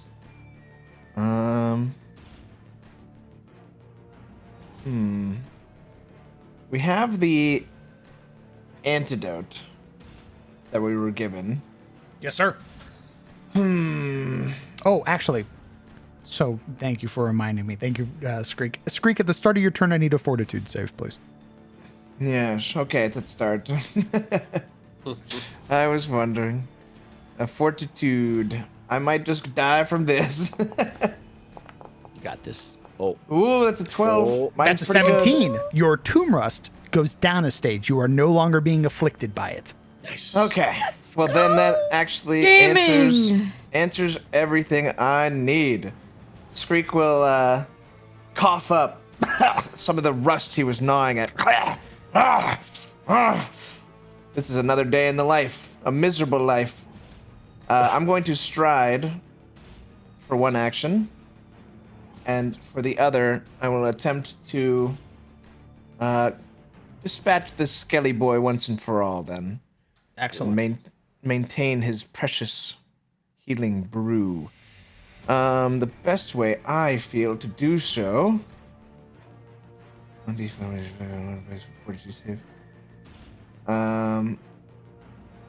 bludgeoning damage. Yeah, perfect. Much as he had mauled the insides of the living creature before, he will now attempt to maul the skeleton's rib cage in on itself and attempt to do some torturous trauma. Oh, my. Okay. Oh, Nice. God. All the bludgeoning.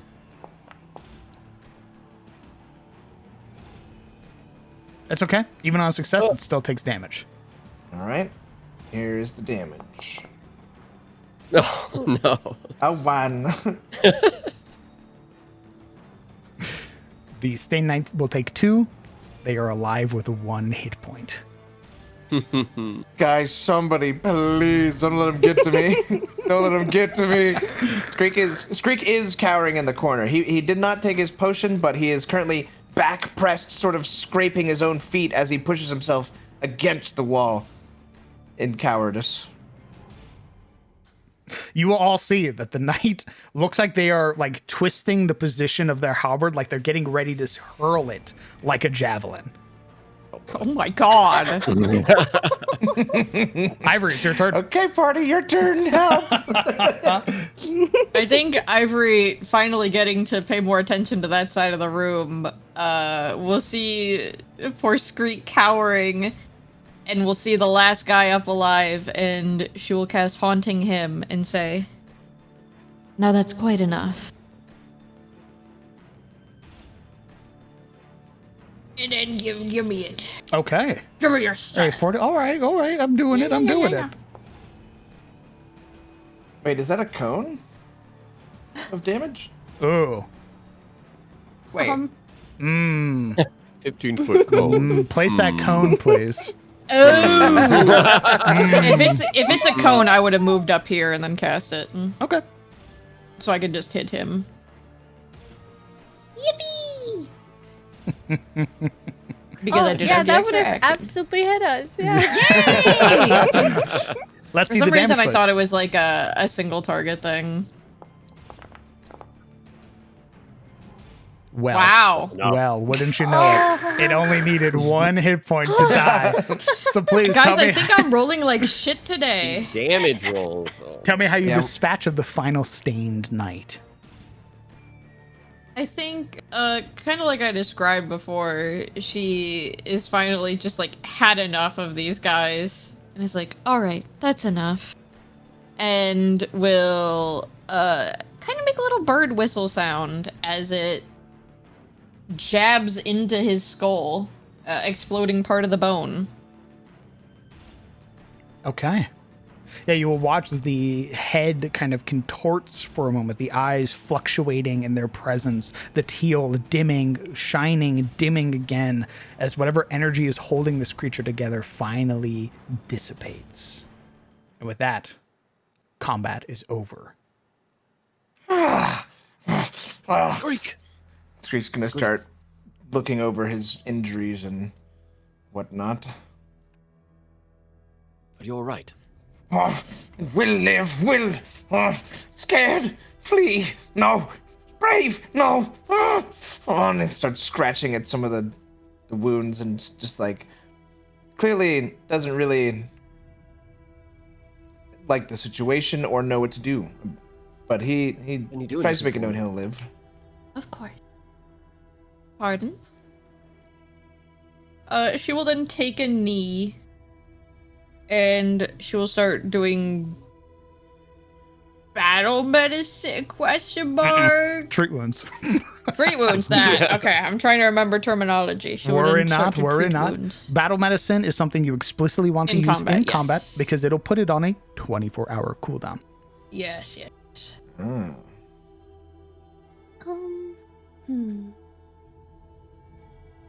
I wish to treat the poor creature's wounds. Please do. You should have the treat wounds button on your character sheet. I'm looking. Hold on. It'll be in your... Yes. Yes, excellent. You notice where it says treat wounds above critical success? Mm-hmm. Click that. And make sure you are targeting Screek. Yes. Oh.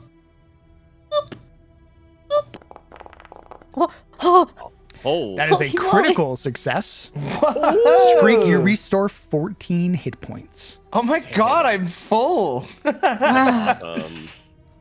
Wow. So in combination sort of with, you'll see some of these wounds already, even though they were just taken, seem to start getting a little infected as well. Sort of like a weirder, nastier version of how a scab sort of forms. Mm-hmm. And that partnered with the treating that she's doing, Ivory, is enough to make Screek look like he's good to go again. Like, surprisingly, from a very shameful little rat in a corner to, well, you can't tell under the bandages how much he's actually hurting, but he seems okay. All right, is that better? Much greater. Fine. Worse, but not you, strong healer. She will like kind of dip her head a bit, almost as to do a mini bow, and then back up and give him some space. Party, would we like to continue, or would we like to wait for last? I was gonna propose an idea to the party, and then we can see after that, maybe. Okay. Certainly. Propose. I am tapped of sorts. I don't believe I feel comfortable continuing down here more for now, knowing that this deals with my lady's domain in a sense, and I have no more ways to harness her. I also believe that this would be something we should greatly talk to Alina about, because we should not be rummaging around in the temple of Ebor per se, at least until we could get some information about whose building we're under, even. As we are still in the township, I suppose. You speak say much wisdom. Huh? Should do. We also did receive that nice sword. If you plan on using it, of course, you may keep it, but that could also fetch for some good money. Very true. She looks at Cyril. We have done what was asked of us, so I believe a retreat back is due, certainly.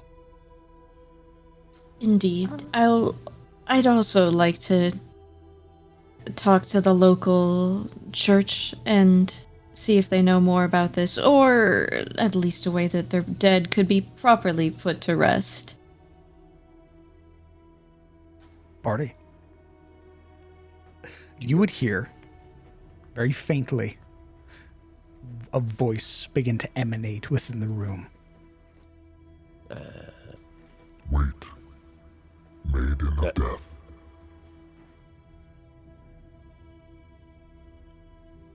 You would watch as a She will- figure begins to manifest over the sarcophagus. Oh! Compared to what you had seen before, the figure previously clad in black, their body racked with this oil-like substance, now they are a vibrant, glowing white and gold. You would see a stole hanging around their neck bearing the 8-pointed sun of Ebor. Though their features are obscured, their hands are splayed to the side, palms supinated. This is the priest.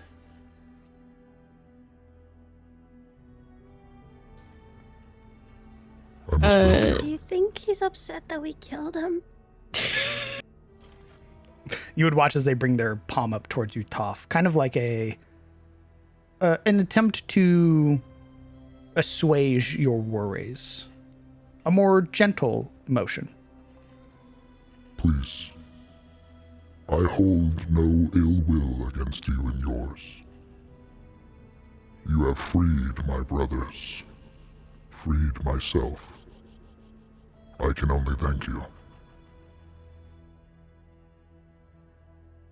Not defiler! And Skreek is gonna sort of throw himself forward past the others onto his hands and knees in sort of like a gesture of like seeking forgiveness, and sort of kneel down before this spirit and yeah. Not defiler! Not ruiner! Not my intention! Get up, Skreek. Please. Sir will be trying to help him up. You need not prostrate yourself in front of me. My wisdom and guidance has been long gone. We were soiled, stained, our tomb desecrated, our resting place left to ruin. Please, we ask only one small favor of you. Restore the blessing of our saints. Let us rest once more. May I ask something? Please, Maiden of Death, speak your mind. What creature did this originally? She will point towards the casket that was like already opened when we got here. large, possessing of many eyes. We know not where they went, but the knight stood valiantly against their defilement and forced the creature out. But there were others, smaller, scared, cowering. Kobolds. Perhaps. Mayhaps. Are there any specific rites you wish to be performed here? My mind has long since been sullied due to the defilement. I know not the practices of Ebor anymore. I can only hope that the morning Lord shall show me succor and patience. There are chambers beyond. They will need tending to. Please, see them restored.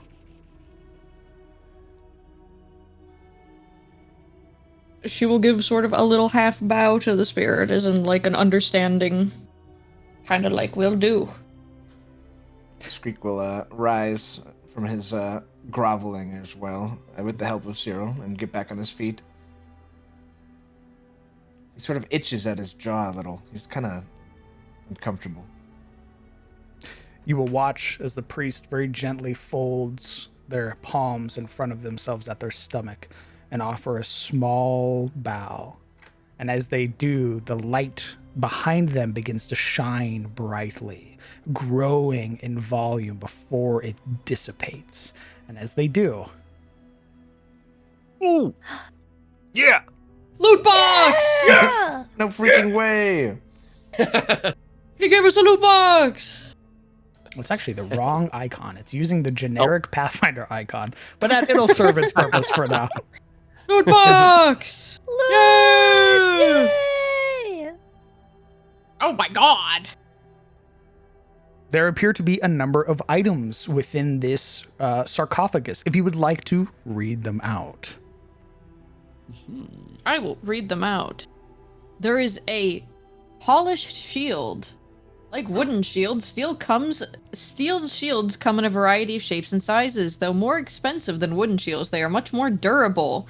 The shield was carved to look like a roaring lion. It's worth 5 GP due to its fine artistry. It has a hardness of 5, it has 20 HP, and its BT is 10. Next is the Charm of Saint Merowyn. A tarnished, devoted charm, touched by both sanctity and corruption. Gnashing teeth grin and grind into each other, only to be buried by flash of brilliant light as two sides fight each other. You can unlock the secrets of this charm, but you must either pray before the charm every day when the sun first rises, exposing it to the sun's rays, the first rays of sunlight, for a week. You may receive the blessing of a powerful priest or prophet who can beseech their saint or archon to tap into their respective energies. Or, you must feed the gnashing teeth of the charm the blood of the slain once a day for a week, allowing it to sup on the life essence of the slain. Ooh, feed of blood. Yeah. That's sick. Okay.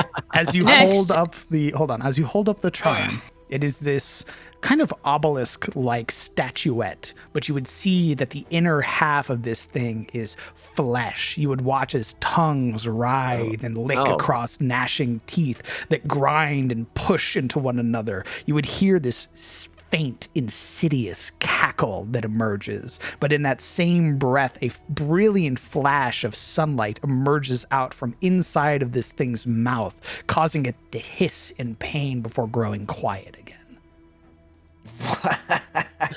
Grow it. Grow it. Skreek looks completely enthralled with that, and is trying to wrap his little rat brain around it. Maybe that's something that we take with us to the clergy later, since I wanted to speak with them anyways. Learn, seek, find knowledge. Thing. Nasty. Interesting. Ooh, that's... I waggle my Find finger. knowledge, indeed. Give me one little second. Okay. Because this item is technically mystified. Oh. As am I. Oh. Not only are there the Hey. treasures of the crypt, there is the brilliant, radiant gemstone that rests above, the priest having basically given you the right to take it. Hmm.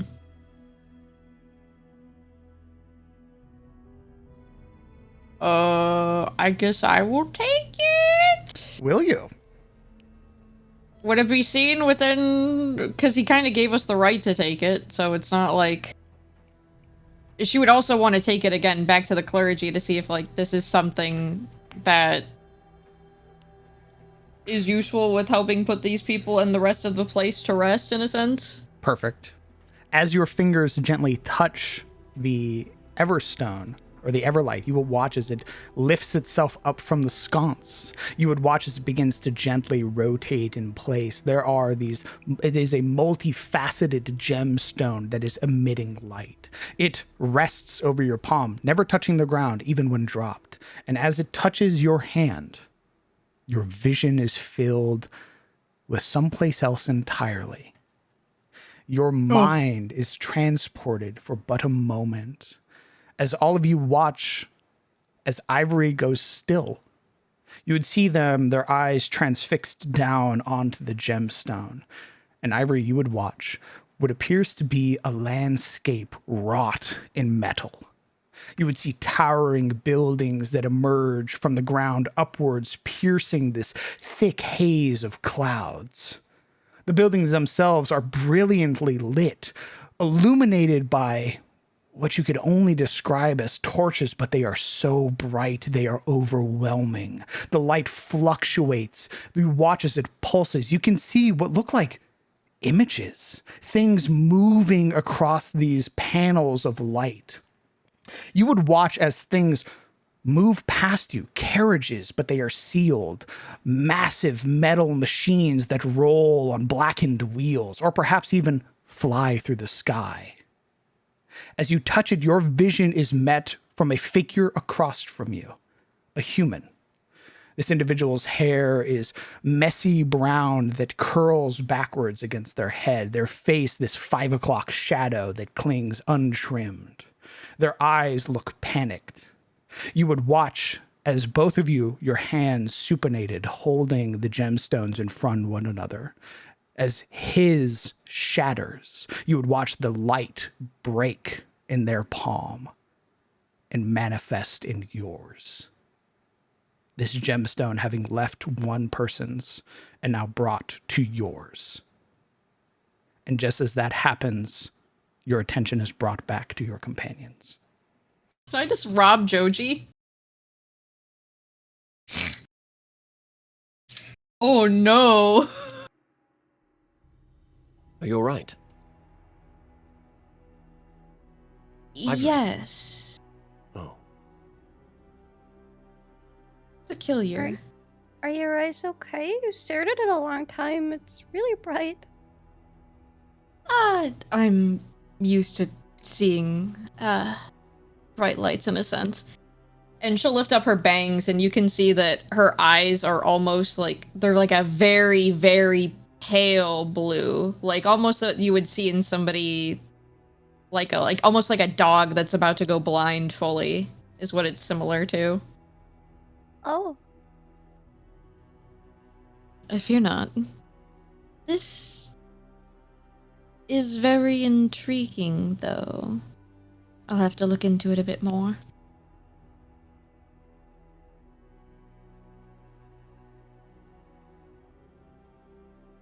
Well then, what else do we have here? I will continue to read what is in the crypt treasures. Please do. A scroll of heal, rank 1. It's essentially what I've been doing. If anybody would like to hold on to it, or we have a secondary source of healing.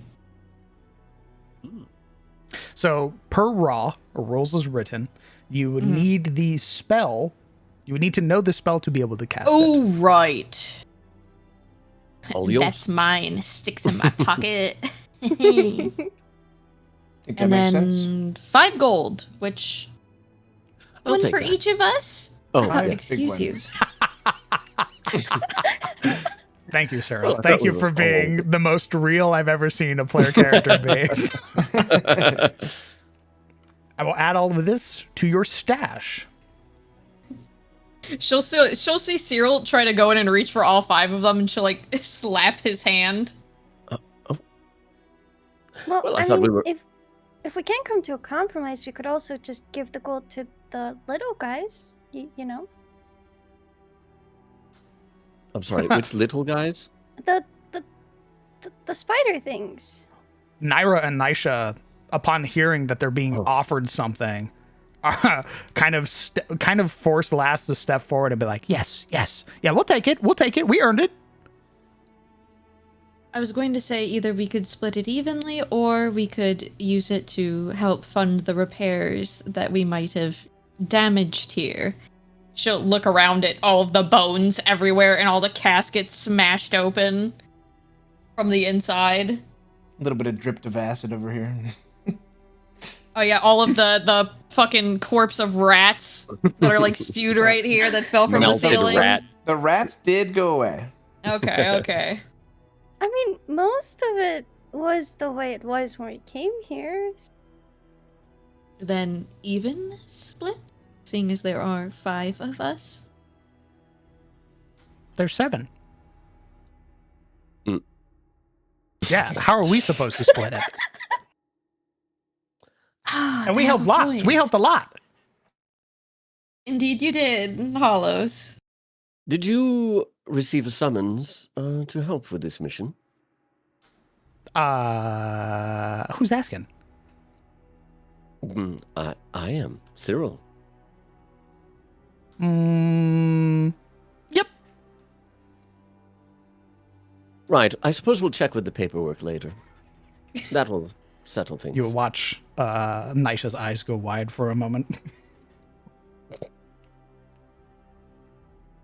Right, have you guys ever heard the story of the naughty little Hollows who they sent away because they were liars? I've heard songs of that. Yes.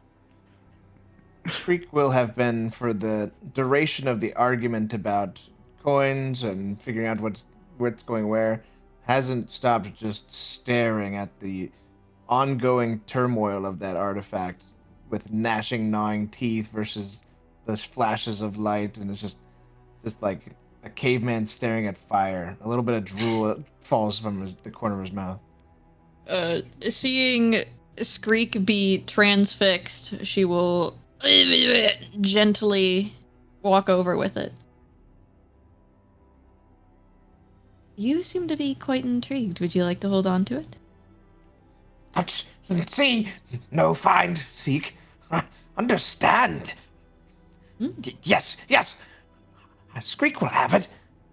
Maybe you can journey with me to the Abbey back in town and we can find out more about it together. Because I'm also a little bit... I'm more interested about its history than using it per se. Yes, go. We go. Find clergy. I'll trust you to hang on to it for now then, my friend. And she will daintily hand it down to him. Perfect. You guys can go ahead and take stuff from the stash, whatever you would like to take. How do I open the stash again, DM? You will hit P Oh, there it is. and then go to stash. I will let you Give me all get this situated. Give me one moment. I'll be right back. Skreek will hold the artifact with both of his hands and just stare How do we take Like- 1 GP? like a I don't know. like a child with a little handheld fucking Game Boy. I was gonna say Game Boy, but what's Oh the my Steam God. one? What's the Steam one? The Steam one? The fucking... Steam Deck? Is that Steam what it Deck? is? Yeah. Yeah. Like a kid with a Steam Deck. All right, he's just staring at this little artifact. Little potato, do you want the better shield? Right, how do I... It's not showing me when I hover over it. Do I have to post it? You just take it and you drag it onto your sheet. Yeah, no, I wanted to see if it's better. Yeah. Oh, Click the name. I think it's actually exactly the same as mine. So I think you would just open it. You would click the name of it in the stash to see it, and then you would have to open yours to look at it. Oh. Okay, I see. What is my shield? That is a good question. Because mine is 20 HP, 10 BT, and wait, where's the hardness? Inventory. 5. Yeah, no, that's exactly my shield. So You could probably sell it then. It's worth Yeah. 5. Well, let me check my shield really quick. All right. We're settling on who gets the polished shield. Yes, we're looking at it. Why does it say 0 plus 0 AC bonus on it? That is a great question. Next question while I look it up. That's it. I was just trying to compare it to my shield. Next question. How do we get gold out of here? Let's see. You should be able to drag. Oh, yes.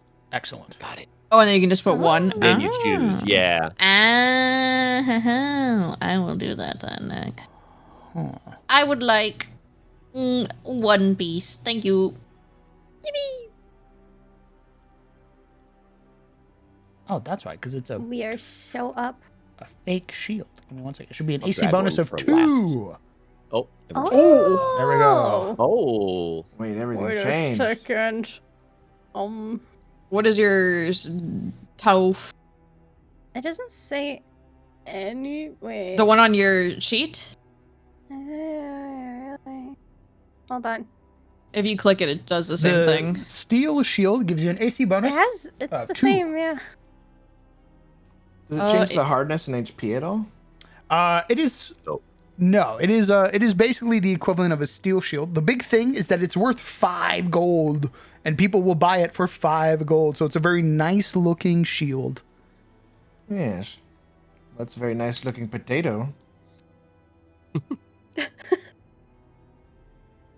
If it's the same as your shield, could I snag it? You can have it. For now? Because I need I'll take it because it's just a straight up upgrade to my shield. Yeah, no, take it. It looks cool on you, too. Gimme!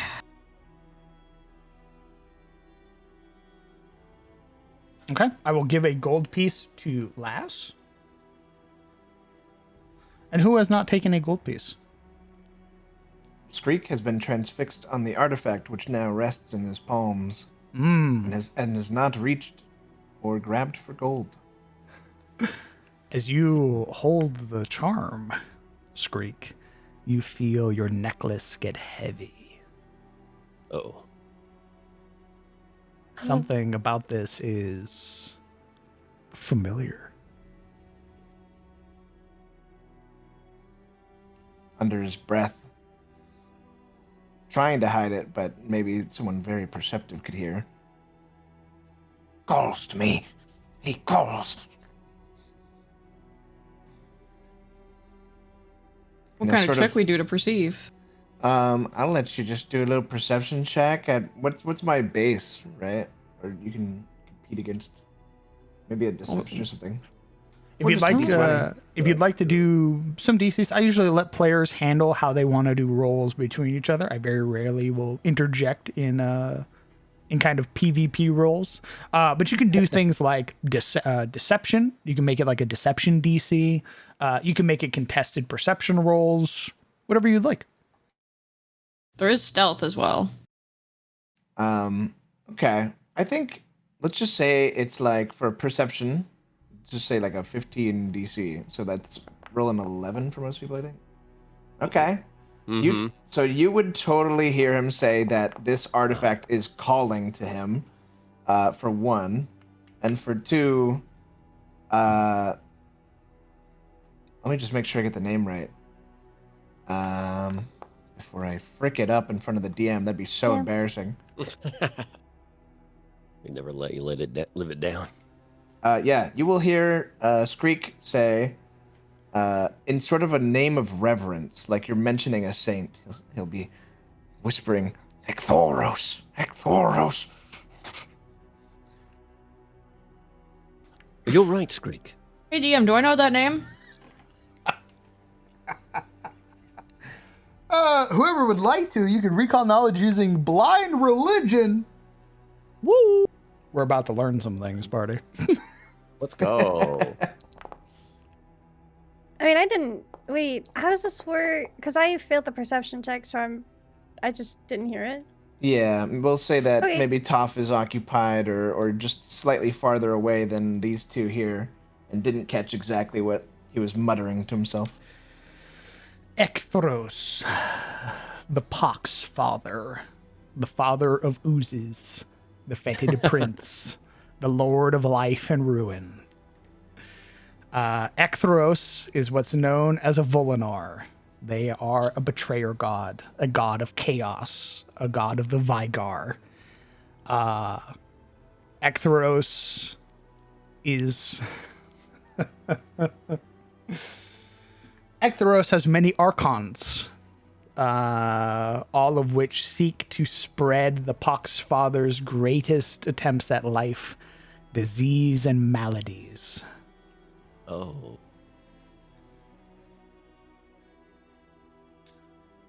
You can tell that it was sort of his intention to keep it quiet, but something about this artifact and then the fact that it's so familiar, so calling to him, he just kind of let it slip, murmuring to himself. So it's up to you if you'd like to confront or not. Otherwise, he'll start shuffling and snap out of it and sort of... Done here? How does my religion feel about that guy in particular? So I'll let you know. The I setting, know he's a Volinar, which isn't a good step. correct. That's usually the end all be all. In this setting, it is quintessential. Basically, it's very, very simple. The ideals of order versus chaos. Vygar are chaotic beings. They are usually in service to a Volinar. They are usually in service to themselves. Things like Dark Friends are Vygar. Things like Morlings. Things like Oozes are Vygar. Beings who seek destruction, chaos, to sow uncertainty and discourse. Almost every god has a pretty staunch stance against the Vygar, against the Volinar specifically. So, if this is a worshiper of the Vygar, if this is a worshiper of the Volinar, of Ekthros, the Pox Father, then even Seren would be displeased. She will hold up the last piece of gold that was given, or that was in the thing, and we'll just say, "Skreek, you forgot this." And she will hold up the gold piece. It seems like he's like getting a breath of air as he snaps out of it and talks to you. Yes. Shiny. As she bends down to give it to him, she will quietly say, "Don't become a dark friend. I'm not allowed to be in company with those."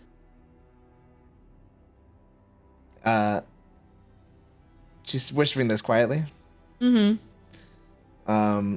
You'll see him recoil just like a couple inches with his neck, and his pupil will sort of dilate and then narrow back down to normal size, and sort of realize that what he said, what he murmured to himself, what you know now, and just simply state, no, never. He looks a little scared. If you need help, my coven would assist greatly. And she will gingerly hand him the coin. He'll take the coin almost as if he's ashamed to take it. He'll be a bit ashamed of everything. But he'll nod at the words of your coven. Yes. looks kind of timid and worried, and now looks like he's uncomfortable and wants to leave the situation, and so he starts to make for the door. Ready, friend, go now. Shall we return to the bar?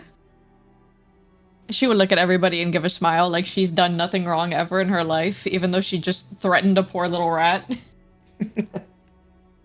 Oh, right. Yeah. That's what we were gonna. Right.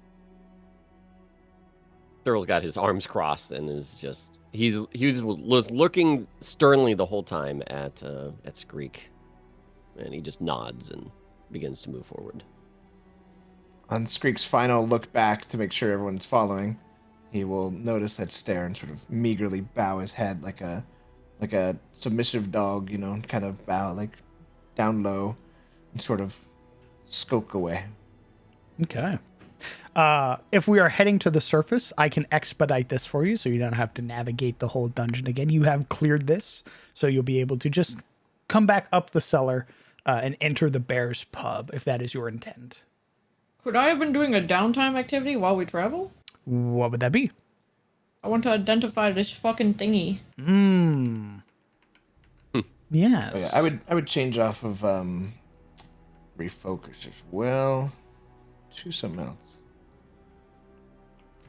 Give me a second, and we can map transition real quick. Yay! Yippee. Also, Whoops is on his way back. Woo! Excellent. Do we sufficiently stalled? I was about to say, do we want to take a break? Get some drinks? I'm good with like taking a 10. Yeah. Yeah, Sure. I'm down. Sure. I like Excellent. the concept that these people are having like a religious conflict, and I was sitting in the corner tracing over like the little patterns on the floor. It's off like this is a coloring book. I like it. Ooh, funny shapes. All right, I'm gonna go cuddle a dog. I'll be back in a bit. Excellent. Let's go ahead. Let's meet back at 8:20. How does that sound? Very good. You got it. So just in 10 minutes, right? Correct. Okay, perfect. All right. We'll be back, chat. I'm gonna go get some water. I'm thirsty. Okay, I'm gonna BRB as well.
Hello, chat. Real quick, if you want to consider supporting the Crown DM in the World of Attes, you can do so via the Patreon, in which you will get some lovely maps, some lovely art pieces, and homebrew subsystems to use for your game. And if you'd like to just support the World of Attes altogether, we do have a Ko-Fi link that you can use. That money will go towards supporting the artists who keep the World of Attes alive, as well, so we can also, you know, have the renowned tag of human-made content.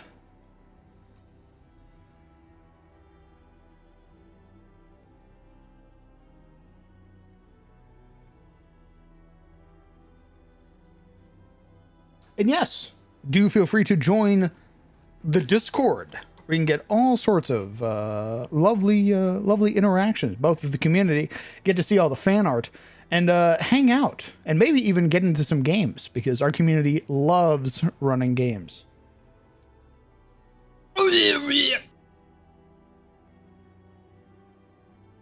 That was my impression of Low Man's God. What the fuck?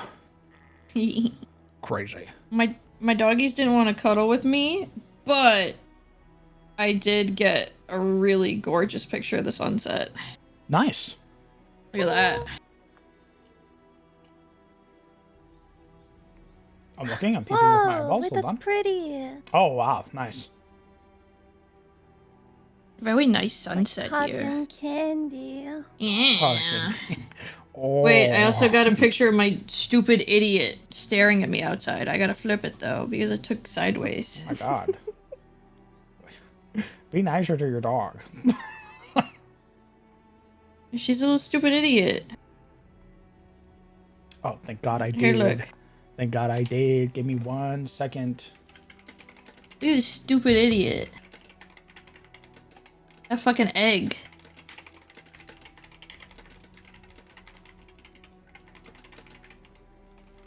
Oh, whoopee.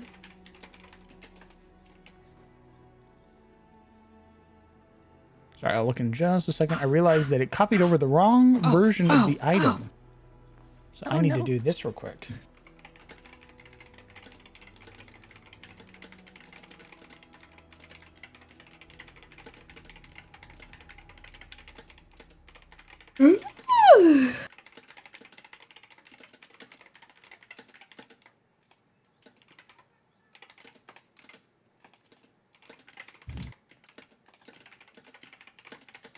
Wah, wah, wah, wah, wah.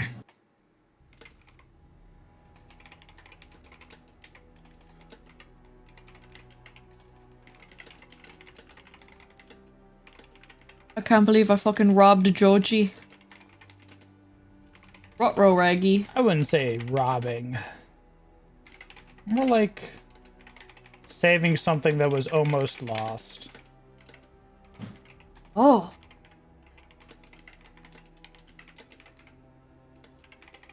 I can't wait to have my weekly Skype call with Spadus now. Let's not get ahead of ourselves. What'd you say? I said let's not get ahead of ourselves. Me when I get to fucking see Spadus in character. Oh. Isn't that neat? Isn't that cool? Me in Fantasy Attes seeing Space Attes. What the fuck is going on? You're like way in the future. What the hell?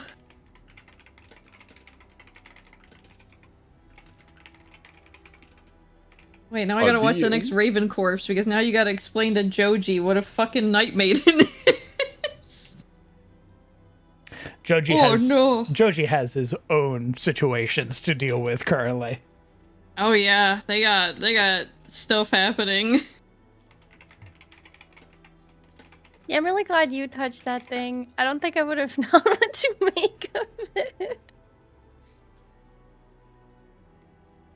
It's like So essentially for I DM? touched tips with the sci-fi campaign. Holy moly. DM, sir. Yes. Could I ask the name of this individual again? I lost my notes. Which individual? Sorry. This other elf bro that I would have known from the grove. Oh, Eric. I have it. It's Oh. mine in my notes. Fuck, Eridan. Yeah, that's it. Was it Eridan? There you go. I put it Yes. in our chat. Nice. Why the fuck my doggy's being mad now? They just had a nice outside time.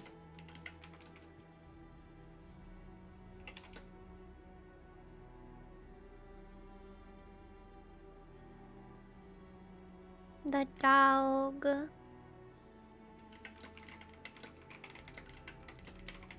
Toot floof.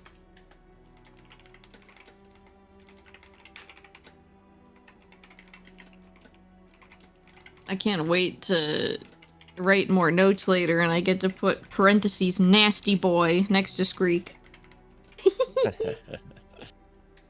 a good guy. Is he? I don't care. I like him. I'm glad that the dogs have a lot to say now while we're on break and not while we're playing. I a hope rowdy you note pub. down my double kill. That's really important to me. Yeah. Fucking Listen, the fighter my crits. KDA is so up. Yeah. Welcome to Fighters. It's God's strongest potato. He's a hearty one. I'm going to add Identify Magic to your exploration activities. Yay! This is DC. Okay. Let's just come in. The James says the DC. Curse Magic. Okay, what do you roll, though? What is the stat that you roll?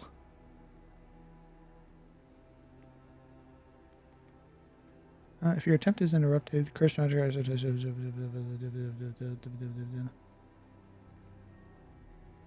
just says the DM sets the DC, so I assume you get to pick if it's like religion or occultism or whatever.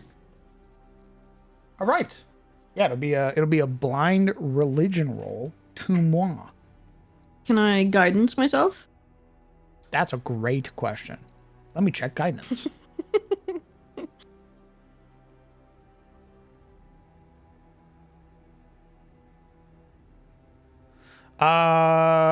No, because it takes 10 minutes to identify, and guidance only lasts 6 seconds. Fuck! I'm sorry. Shit! My dick! Blind religion. Yes, ma'am. What are you blind religioning? I'm blind religioning the rock. Ooh, cool rock. Okay, we'll get to that when we're all back. He's coming! Soon. All right. I miss him.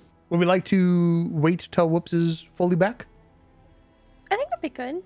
Yeah, let's all play Connect 4. I don't think we gotta do that. We should play Tetris. If DM, put up the fucking tic-tac-toe screen. I will do no such thing. If What? actually, I'm intrigued with it. you know what? This is a great test. Actually, do you guys like puzzles? Yeah. Yeah. Oh no. That's what I love to hear.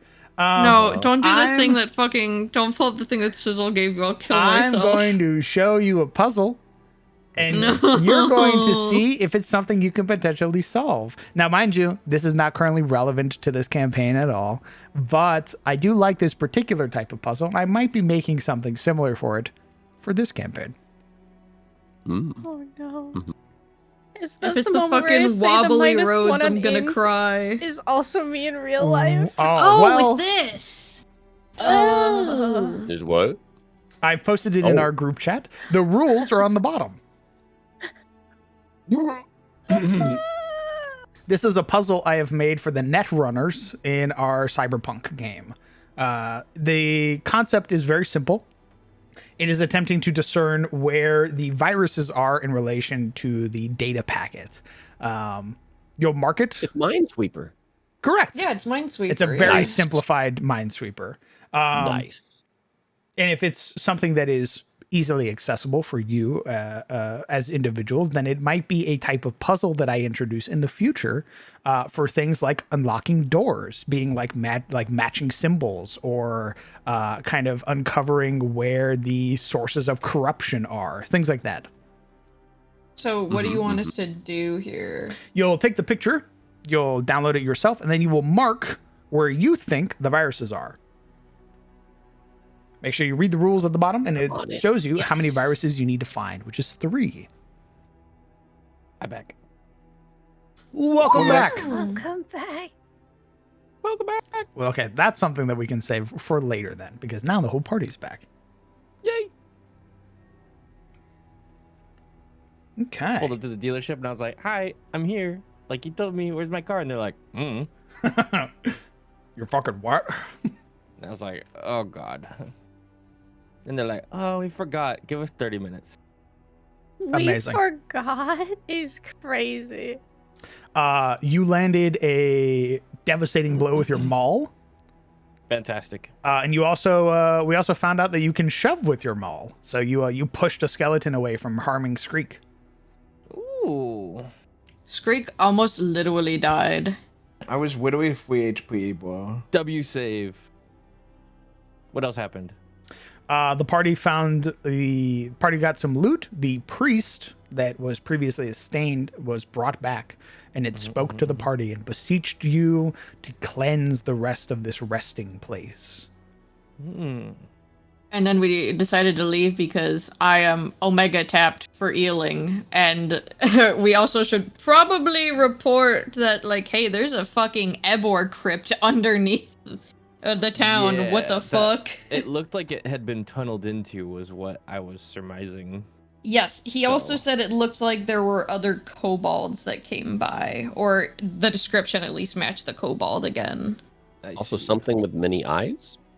Yes, Oh, something yeah, with many big- eyes, which big I many assume that was the eyes. Eder. Yeah, I assume that was the spider. I did thing. assume that too. Congratulations, Lobos. There's your access code. Heck yeah, I'm in. You'd have made it. You'd have made it as a Accessing netrunner. Okay. The party has elected to return to the surface, wanting to express their concerns with Elena as you all emerge up. Ivory, you would Oh yeah. identify the presence of the magic as I bring it on to your character sheet. I'm scared. You should be. Oh yeah, I also found a magic item that was linked to Spatus, which is Crown Sci-Fi World, apparently. Unusual object. Oh, is You the would thing uncover under? Oh, there it is. Ebor's Everlight. What? Should I read this out to everybody? Please do. As the light gains purchase, spirits are lifted and purpose is made clear. But you knew that already, didn't you? This shimmering golden gemstone is warm to the touch, always floating in place, incapable of touching the ground even when dropped. It requires no oxygen or batteries and cannot be extinguished. Though the crystal can be covered and obscured, its light from source to be covered or obscure its light from the source. This gemstone sheds magical bright light constantly in a 40-foot radius and dim light for the next 20 feet. Wow. Oh my god, That's the a DM's big fucking torch. updating my shit in real time. Shut up, shut up, shut up, shut up. You can uncover the mysteries of the Everlight if you bathe the Everlight crystal in the light of sun during midday for at least 3 days straight. You expose the Everlight crystal to the heat of fire, potentially harming yourself in the process. Or you cast a potent source of fire magic into the Everlight. So the other things you missed, Whoops, was that we got these 2 items, and they essentially have prerequisites to like actually unlocking the item. Oh We got yeah. loot boxes. Yeah, we got sort of a freaky loot box. The one that Skreek is holding is well, maybe someone else could explain it better, but gnashing and gnawing teeth, also colliding against flashes of light that fight it back. So it's like a constant struggle of like something that looks pretty freaking evil and something that looks pretty freaking good. And it's like struggling constantly in this artifact. Yeah, I like that you can bathe it in light or fire, or feed it blood or whatever. You know. Oh wait, no, that's the first ones. You can pray over it or give it to like a priest, or feed it blood. Yeah, this one. That. So there's the 3 secrets of the charm that they mentioned, but the 3 secrets, the 3 methods to unlock the secrets of this one are praying over the charm every day when sun first rises, exposing it to the first rays of sunlight for a whole week. Receive the blessing of a powerful priest or prophet who could beseech their saint or archon to tap into their respective energies, or we will feed the gnawing, gnashing teeth of the charm the blood of the slain once a day for a week, allowing it to sup on the life essence of the slain. Pretty metal. Pretty metal. So it looks like we found some magical accessories, and we need to sort of activate tune them, I guess, Yeah. in a way. Yeah, unlock kind of them. like version of Yeah. tuning. Makes sense. Okay. Yeah. Neat. All right, DM, when we come back up, what time of day is it? Let's see. You would have arrived earlier in the morning. You've been down there, multiple exploration activities, length of combat, travel. You would arrive right at midday. Nice. How fortuitous. Was I aware of what was happening when I was being autopiloted? Yes, because Naira and Nisha attempted to get you more gold, but the party declined. Yeah, they tried to be like, hey, where's our cut of the gold? You also got a gold because we got 5 gold. They're not old enough to have an allowance.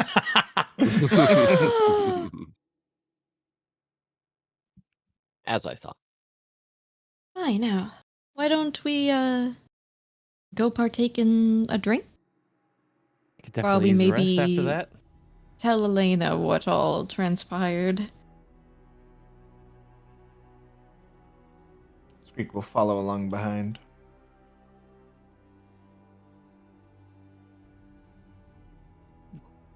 Okay.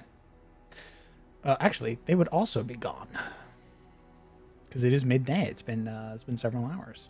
People are usually already at work or already have set about on their adventure. So both of the Wayfarer parties that you had found previously when you arrived are gone. They are adventuring currently. You would find Elena, who is currently going through the process, knowing that this is the lull time for the pub, is in the process of cleaning things, but hearing footsteps now emerging out from the kitchen will bring her attention up and offer that warm smile as she kind of steps forward. And I take it that we've settled all of our little nasties down there. Not fully. Many nasty slain, more nasty found. It appears as though things run a bit deeper. Deeper how, love? Well, there were some giant centipedes, which we took care of. There was also a spider-like creature that we took care of. But that's not as much of the alarming part. It seems that wherever they tunneled from, led into an Ebor crypt. You see her blink several times. I beg your pardon? There's I find it hard to believe myself, but there is an Ebor crypt. Actually, now that we're up on the surface, could I, like, try to triangulate, like, which building up here it's under? As you try and you look around, it makes no sense where this temple is. I really can't explain it myself, but yes, there is an Ebor crypt down there, and it expanded on further. Oh, all right. And you're saying that the centipedes and the web lurkers made their way up from there? They could have. The crypt was bigger, but the denizens within the crypt had turned of sorts, and so they didn't take to us entering the crypt very nicely. Don't wake the dead. Right. And okay. so we came back because we were a little tapped, and also to inform you that it's a bit more than initially thought down there. All right, I understand. I know Preston will probably want me to do it anyhow. So here's what. If that goes even deeper, that means that there's potentially more things that can make their way both up into the cellar and potentially into the town if we're sleeping. So how about this? I'll bump up your pay. We'll make it 10 gold. I'll pay you 5 now. And I would like you to explore the rest of it and make sure that there ain't nothing else creeping its way up. This festival is already on edge. We can't have it get ruined now.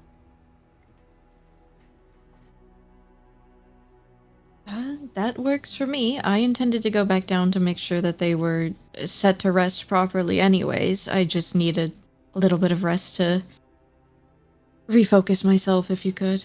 Of course. How about the rest of you? Are you keen to keep working for us as Wayfarers? No, of course. Gotta keep everyone Scrape will safe. see it through. Yes, yes. Yes, they shouldn't be left alone down there. There really is nothing but a few steps, really, between them and all the denizens of this town, so they should be dealt with. Elena will nod before looking up to Lass. And you, sweetheart? Lass is like, she's gripping the mug in front of her with both hands. Gives like a long blink and looks up, kind of shaking her head and goes,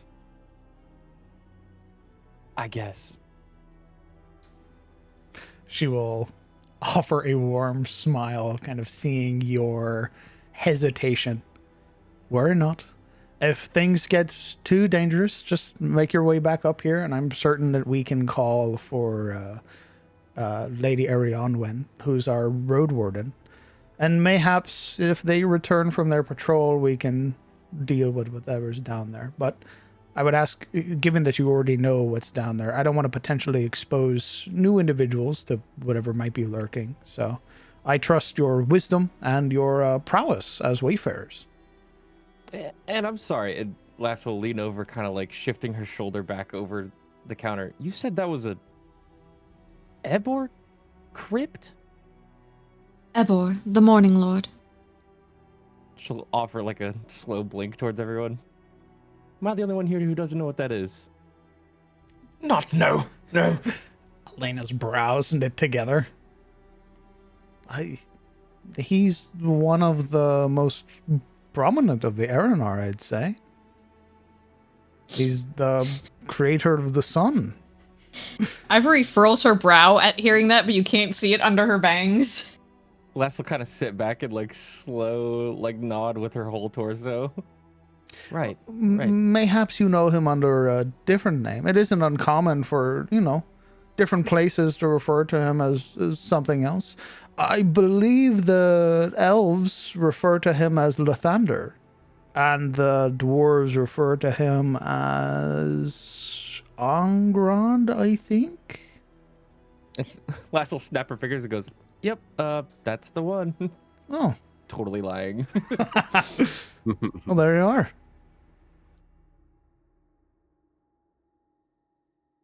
Well then, since it's midday, I did want to approach the local area of worship. Do you have a church of sorts nearby in town? Of course. It would be ran by our local priest, Mr. Brightheart. Could you give me rough directions to where it is in town? Certainly. You will watch as she will kind of step away from the counter, kind of walking back and pulling out a map. from the kind of nearby shelves and then direct you to the attention of the Chapel of St. Merwin. Once everybody has loaded. Loading. 98! Yeah, just give me 3 to 5 business days. I'm mailing For you what the it's worth, I JPEG have by a hand. crazy good computer, and this still takes a long time. I'm sorry. So- All the maps are 8K. I'm sorry. No, it's great. I love it. I prefer it. Oh, Yeah, I prefer to. I'm in. Bloop. You will be directed. Oh, I still see that. Lux and Whoops are loading. Give me 1 second. I'm so sorry. That's crazy. What? No. It's okay.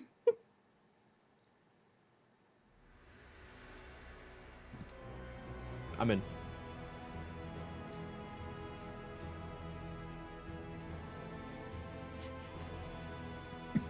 Tough. Hey. How you doing over there, Tough? 98%. I can't help but notice that you're lingering in the bar a little bit.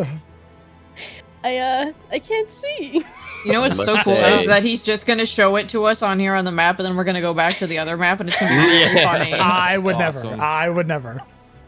You know, I can worst case also just look at the stream. It's not that bad. Your attention would be directed kind of up the road, seeing where several of the roads kind of intersect and pass from the Bear's Pub towards the Chapel of St. Merwin. And remind me again, are we in this building? Your marker is right here. Mm. Oh. Oh, that. Okay. Mm. This.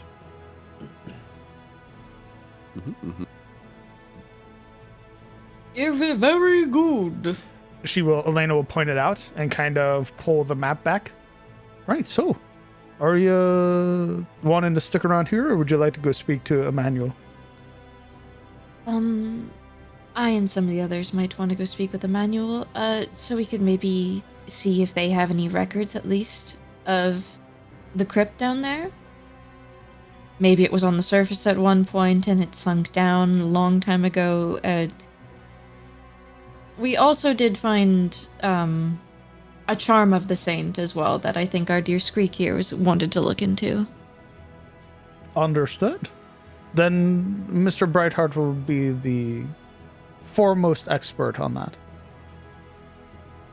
Squeak will also look up from the artifact that he is still holding and staring at, and just quickly ask as if a manner of posterity, how long till festival? Well, the first days of the festival are always used for preparation, so technically, sweetheart, we're already in it. No time to rest, then. Oh. Well, we want to be nice and healthy for tomorrow so that we can go down and take care of anything else that's down there. Screek will sort of look from Ivory back to the barkeep and in sort of a way that's is that okay? Can we take a day, or are we worried about things crawling out? Of course, no. The Sunfall Festival's it's a 7-day long affair, so as long as you're not waiting till the last day and everything's getting a little worse, I don't mind you taking some time. You look haggard as is. Thank you. Thank you. He'll let out this big sigh of relief, and you'll start to see how exhausted he is after he's done fixating on the relic, and some of that more exhaustion shows. But he'll nod again. Good. Scary, nasty, the dead. Fight. Would any of the rest of you like to accompany me and Screek? Oh, I'll tag along. I was going to I say. will stay back here at the tavern. Perhaps Elena could help me practice for the festival? He holds up a drink. Elena's lips kind of already presenting that warm smile. You can see where the edges of it begin to turn very faintly into a smirk. She goes, "Oh, sure. I can help you practice for the festival. Why not?" Have fun, you all. And how about you, little Spud? I think I'll come with you guys. I mean, we never know when something creeps up, so. Very well then. I think it'll also be very good for the two hollows to see some faith again, and it might be good for your knowledge too, lass. That's actually why I wanted to go with you. I could give you the big spiel now, but it would probably make more sense coming from the priests themselves. Sure. All right then. Shall we? Okay. Let's go! You should be Field able trip to time. move this token. It should be something that is within the party's possession. Yeah,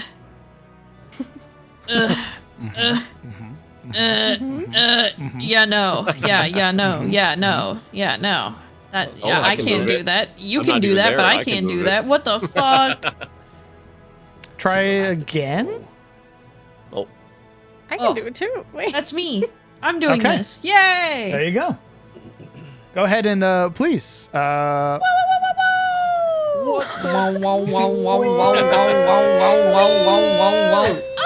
you've As- reached your destination. As we navigate the town of Estari, people are, despite the nightmares and the kind of general anxiety that people are feeling, there is still an air of festivity. People are setting up the fall poles. People are laughing and cheering, getting banners and streamers and the like set up. And even though people are on edge, as you walk past, everybody greets you with a smile. Now that we are no longer down in tight spaces, I've reused this as a chance to stretch our wings. Okay.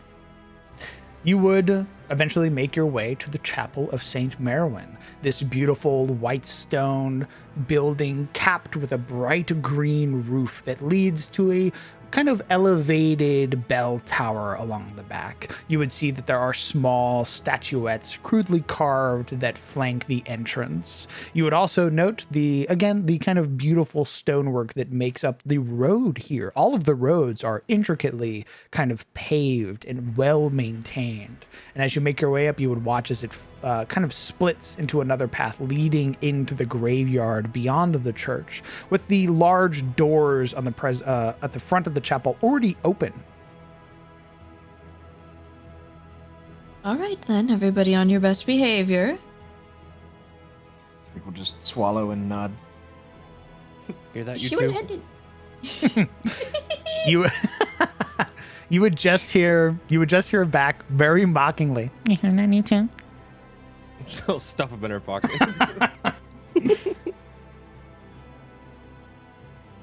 Okay. As you step your way inside, you are met with the kind of rows of pews that lead up to a beautiful stained glass mural that makes up the back of this building. You would see how the sunlight catches through, causing these lights to refract and bend across the front of the pews and the kind of podium that's there. It is a depiction of what appears to be rows of beautiful wheat, with the rising sun kind of cresting the horizon. You would find an individual clad in this bright white garb, a stole resting over the length of their shoulders, bright red like a striking contrast to the white robes that they wear, trimmed with gold filigree and the symbol of the 8-pointed sun. Though similar to the priest you had seen previously, this one, the symbol looks almost a little bit more different, tilted perhaps, a more modern take on Ebor's symbol. The figure themselves, Emmanuel Brightheart, is a kind of figure of pale complexion. Their eyes are a striking gold that seems to glow. Their strong kind of features are pressed down, kind of tapered into this kind of well-rounded jaw with a flash of white hair that rests. Those of you who are kind of perhaps in the practice of divinity or understand those who also practice faith, you would recognize this to be an Erinyar, or a being of celestial blood. Wow. He's a freaking ASMR. And as they turn to look at you, you can't help but notice the well-practiced smile, but the genuineness of it, as their eyes light up, kind of happy to see figures walking into the chapel. Welcome, welcome. How can I be of assistance? Greetings. We are Wayfarers, and we had just a couple of questions about some objects we discovered, and also your records, if you have them in the area. Certainly. It's not uncommon for questions of faith, but is there something particular you're looking for?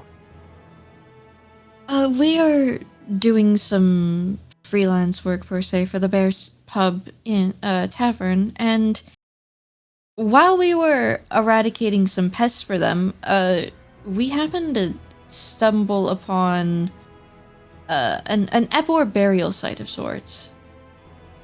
A crypt, if you will.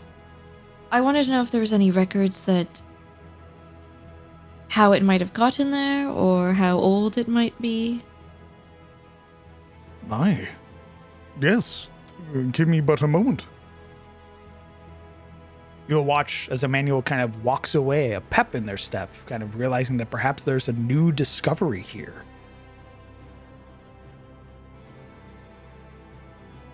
Are you guys doing anything in the interim?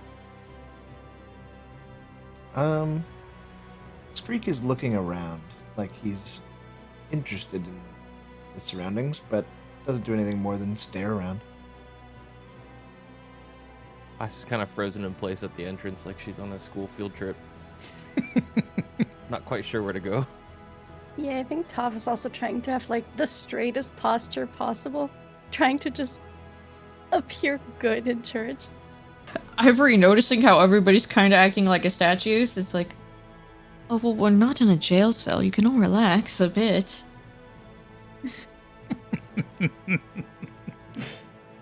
Brightheart will return. They will walk up to the kind of pedestal that's there at the front, and carrying in their hand is this large leather-bound tome. You'll watch as they set it, very gently brushing their palm against the top of it, very delicately removing any of the dust that was there before opening it, kind of beginning to flip through the pages. While I am searching, is there anything else that I can assist you with? Perhaps you are, being Wayfarers, interested in any blessings that might be of assistance. Of sorts. Me and my friend here also found some interesting relics that we were permitted to part with by one of the spirits that lurked within the crypt. Relics, please. May I see them? She will gesture for Screek to get on up here with her. Screek was sort of after the call from Ivory that we could relax a little. He started wandering down one of the aisles of pews and sort of trailing his just finger on top of the backs of them, and then snapped back around and realized what he's here for, and sort of hurried step on over and graciously with two hands sort of lift this thing, and he's sort of lifting it and not looking at it, as if he doesn't want to get transfixed again, but he'll offer it up to the priest. Here, not seen, not know. What is it? You will, those of you who are watching Emmanuel, whose very warm and welcoming smile immediately kind of withers, looking at this corrupted charm. You'll see a frown kind of pressed to their lips, genuine concern. Merwin's breath. What happened? They will Not know. Found like this. Something nasty, lurking. And he'll sort of look again at the gnawing teeth. The corpses that we found down there reanimated and were stained. So I assumed that had some effect on these things as well. A terrible fate. You will watch as he walks around the pews, having foregone the book for the moment and instead stand before Skreek. Very gently, they would bring their palm up to kind of cradle the back of Skreek's to ensure that they're not holding it alone.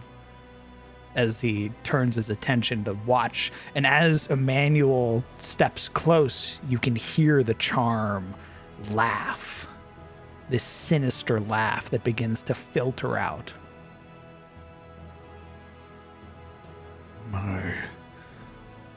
I could beseech Saint Merwin, Our Lady of the Harvest. This is one of her relics. If you would allow me. He'll look not at the rest of the party, but very particularly at Skreek.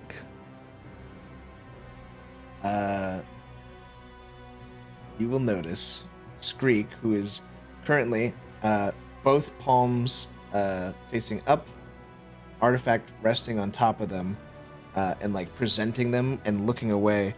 His hand will claw at the base of the artifact a little bit, grabbing it, sealing it in place. And then he'll sort of fight it. And you can see there's this internal struggle within him as he does not answer. And sits there and sort of grits his teeth.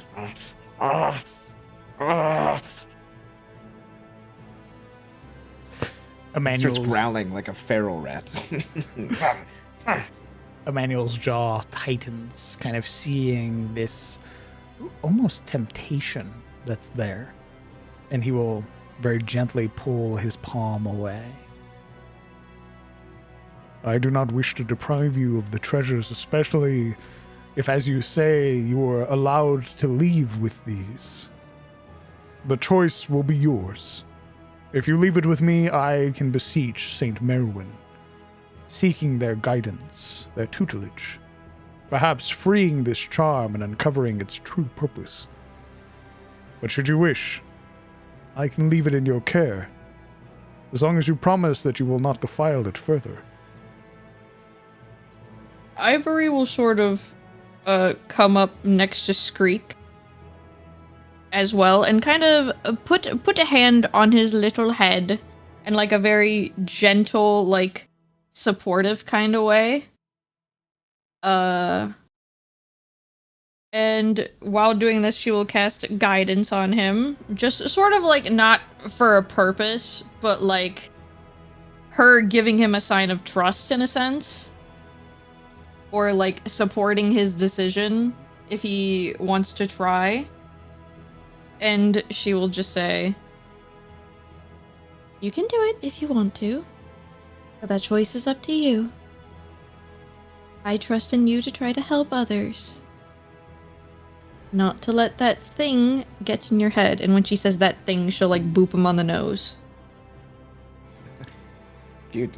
Skreek. But yes. This is me, the DM, informing you. In my setting, the actions of order and chaos physically affect an individual's soul. You can choose to keep the relic, perhaps even delving deeper into its corrupting nature, which may in turn affect you as a person. Or you can choose the side of order, potentially redeeming some small aspect of yourself, pulling away from the control of Ektheros, the Pox Father, and perhaps seeking guidance elsewhere.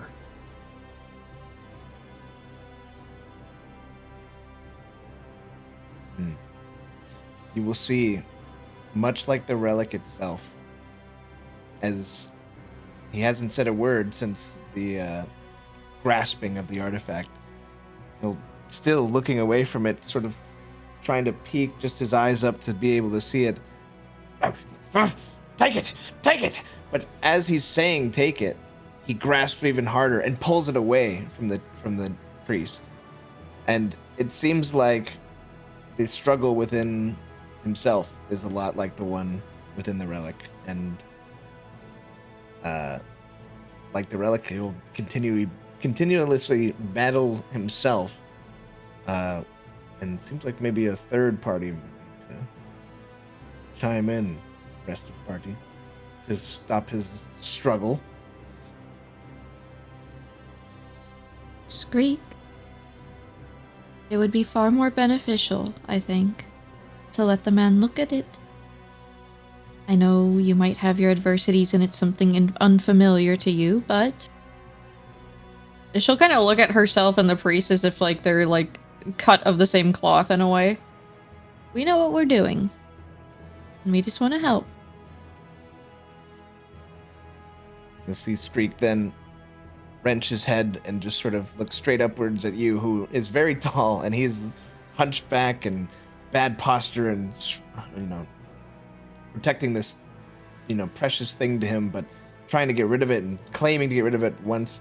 He'll look to you, say so, and Screek is going to drop the artifact onto the ground and sort of then back away, breathing. I will DM be doing my curse-bound thing. And I would like to, as a result of stepping away, you can tell that perhaps this deity is not the most nice and wanted this artifact, and maybe perhaps is now punishing poor Screek, who goes to Cursebound 1. Amazing. As you sacrifice your connection to the charm, your mind momentarily is addled. You see visions of a figure whose kind of narrow face tapers into this long, bony snout. Numerous horns curve outwards from the back of their skull, kind of twisting and writhing, pulsing upwards. One of the archons of Ektheros, the Pox Father, who snarls in disgust, seeing you willing to sacrifice something. As your soul becomes afflicted with this malady, this curse, you can't help but feel in the same breath that there is this soft, gentle whisper of air that rushes over you. A sweet smell of apples. As a hand almost feels like it's touching your shoulder before gently pulling away. An appreciative touch. A thankful touch. And what you guys will see is then Screek, wresting himself free of that control for the moment, now grovels before an entity you cannot perceive and just starts scratching the floor and bawling and then scratching his own sores. I'm sorry! I'm sorry! I'm sorry! No! No! No! No! And he just curls up into a little fetal position and some tears. Father Brightheart looks stunned, watching as you overcame this desire, this feeling deep within your soul and overcame it, willing to sacrifice the charm. You will watch as he gently will take the artifact, kind of stepping it away, pulling it away from you. And he will offer some semblance of comfort if he can, not wanting to impose himself too much over you as you grovel, as you kind of whisper in apology to this entity, whatever you're whispering to. You will see Father Brightheart kind of secure the relic away in a reliquary, kind of gently sealing it, and you will hear the last of the laughter kind of turn to a scream as the reliquary is locked. Father Brightheart turns and gently runs a palm over the top of their head, kind of smoothing their hair back. They look perhaps having been full of life previously, now look almost exhausted with the recent developments, this sudden tumultuous situation that has happened. You are more than welcome here anytime you wish. I will uncover what lies within this relic, and once I have done so, it shall be yours once more. It's the least that I can do. So please, you needn't grovel or suffer. Speak now. It's like almost like the moment after now, where he's just sort of slightly rocking in that same position, but now it's just a stuttering breath.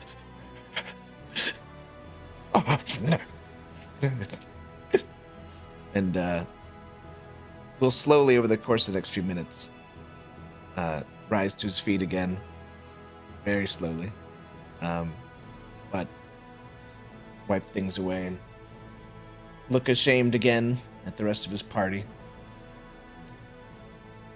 Be ready to continue.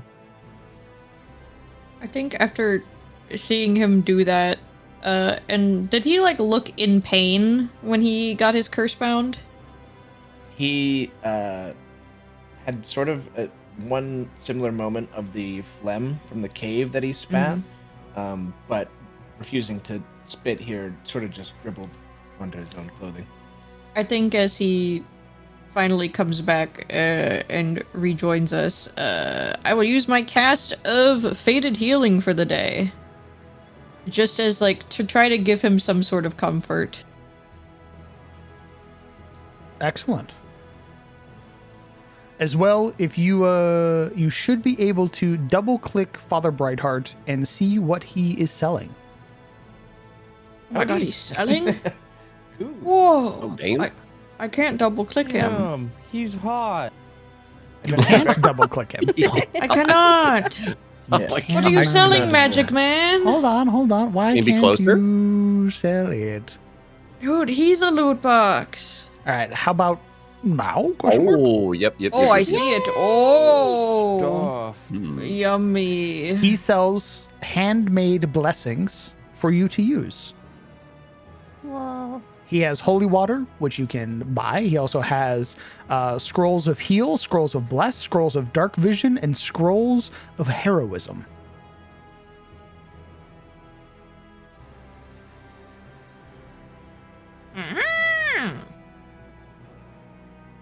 Now, this is not canon art, if that makes sense. This is the beginner box that I ran initially. It has not yet been updated with new art. But the hope is that in the future, Emmanuel and the others will have their own unique art. Exclamation point support! Big thumbs up. Yay! Yay! As for your initial question, in terms of temples or any sort of sites to Ebor that were here, I'm afraid that our knowledge only goes back so far, to the initial founding of Estari when it was but a small hamlet. If there were sites of worship here, they have been long since gone. So what you have found, perhaps, is a site that is old, mayhaps from the Age of Woe, if not before.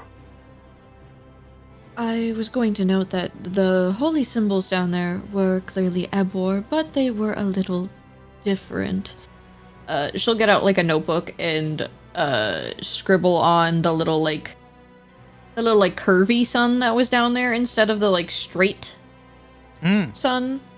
He will, kind of studying it, give a nod. Yes, that symbol is more aligned with Queen Morelia, another of Ebor's saints. Mayhaps from the Shadowed Age, in fact. Well then, while we continue to look into it more, I first off wanted to come with your blessing to take care of anything that need be down there. The priest that we put to rest seemed welcome enough, and he did ask for us to indeed help put the rest of the crypt to proper rest. It would put my heart at ease, and I imagine make the Morning Lord smile to see a temple long since forgotten redeemed. Please, go with the blessing of Saint Merowyn. Restore Ebor's temple.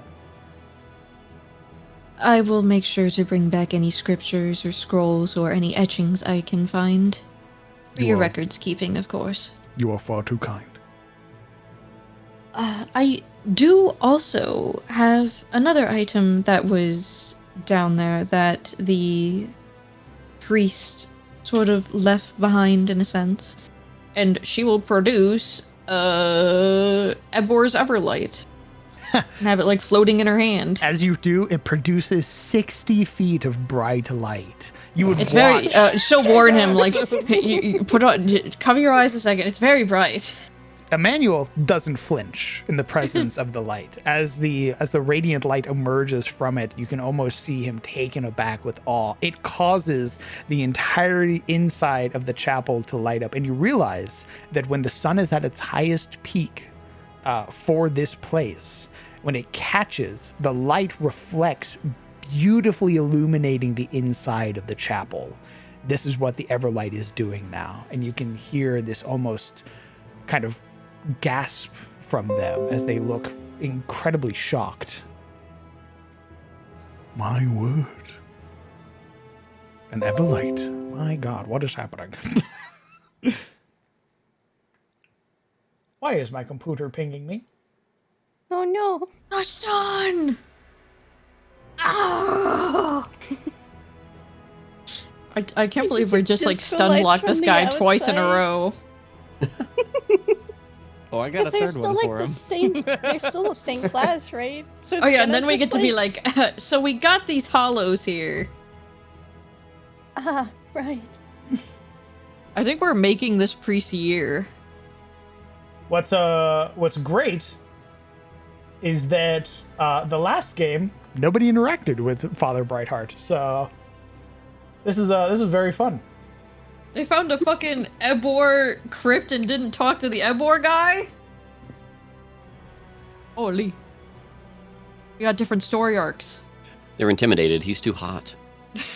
I wasn't That's gonna why we say didn't that. bring our elf here. Our elf would have been intimidated. Unless. Unless. He will kind of step now around the book, once again kind of walking to the crystal. The priest gave you this. Left it behind in a sense. It gave off the feeling of almost wanting to be taken. You'll see him nod. My. Then it is yours. See. He'll bring up a hand first. See it not as a relic of Ebor. Think of this more like a gift, a connection between our faiths, to Seren and to Ebor. Of course. She'll give like a slight bow. I would like your assistance with getting its true potential, if you will. Exposing it to fire. I, of course, am not opposed to the danger that it would cause to myself, but I am not one blessed with such affinity for fire or the flames, and would appreciate a fellow man of the cloth assisting me with it, if you will. You will watch him nod. As he turns, you would see him kind of bring his palms up for a moment and very gently clap. And as he does, you would see these kind of the portions on the side of the pews, this small depression in the rock that then slides back. And as it does, you would see what appear to be two statues, both of them knightly figures with their heads bowed low. And as they do, you would see braziers lit upon their back, now illuminated. Here is the conundrum, though. If you allow the priest to bathe the Everlight in fire, it'll unlock its potential for him, not for you. Oh, I want to put my hands in there. I just need the fire. Excellent. He will kind of walk you over towards the knightly brazier. Ooh. She will first, though, undo the wrappings that are around her fingers and wrists, as she doesn't want to light up the rest of her bandages. And as she removes her bandages, anybody who is caring or looking can see that her skin underneath is a very inky black, and it is branded with different types of runes and such. And then she will go up and she's gonna hold that stuff in the fire. Excellent. Can you please roll me 3d6? Oh yeah, mind you. Yeah, sure, let's do it. Oh. Oh. Oh yeah, baby. Okay. As you plunge the Everlight crystal into the fire, you can feel the flames beginning to lap and burn at your skin. You can feel how your flesh begins to almost bubble. DM, can I roll my healing from Faded Healing from before?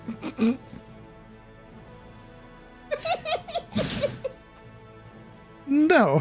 Just once. Just one. No, because there's something else that's about to happen. As you expose the Everlight to the flames, as your skin begins to burn, you can feel consciousness beginning to leave you. Your vision darkens. Despite the light, you can feel how this encroaching shadow tugs on the side of your periphery before beginning to consume all of your sight.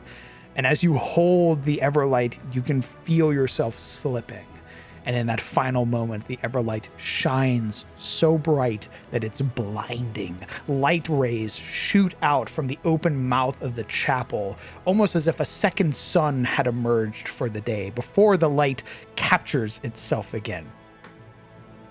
Ebor's Everlight possesses a unique feature. Namely, you get resistance 2 to fire, which will turn the 12 or the 13 to an 11. You have 1 hit point left. Yeah, baby! Oh. God. I'm still up! Awesome.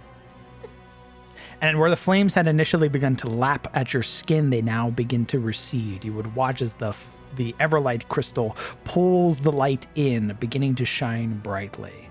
Not only does it give you the resistance to fire, it'll also unlock some spells for you. Oh, Give me 1 moment. I'm so glad I fisted this beehive by touching random rock. Lux, this is your first lesson in tabletop RPGs. If you see something cool, you should go touch it. It's either gonna end up really bad or really good. Yeah. No, it's either really, really good or really funny. So it's always True. good. It's always good. True. It's always I'm good. learning a lot today. Namely, don't sniff random things, and fire hurts. Well, you well, can I sniff random mean- things. In my first D&D campaign ever, I accidentally drank the plot device gem at the end of our campaign. Oh, cool. So, you know, many pathways can be opened if you just get a little curious. And sometimes curiosity is fisting beehives, and sometimes curiosity is drinking random liquid. Just know that sometimes if you say something a little too tempting out loud, the DM won't let you take it back. It's just like how yesterday I showed our DM a really cool dragon made of like sinew that didn't have any scales or flesh. And the DM was like, huh, that's really cool. I'm going to use that now. You're going to regret showing that to me. Give me just a second. I am adding these to your... because they are unique. And rejuvenating flames. We need to up our per session interesting one moment please moments. True. I can't believe that I'm blowing this guy's brain and then you're about to do it too. We just blew this guy's brain 3 times in a row. It's gonna be great. Maybe This is we the should let craziest him day he's rest. ever had. No. This is his best day. This is probably the most action this guy has gotten in like at least a year.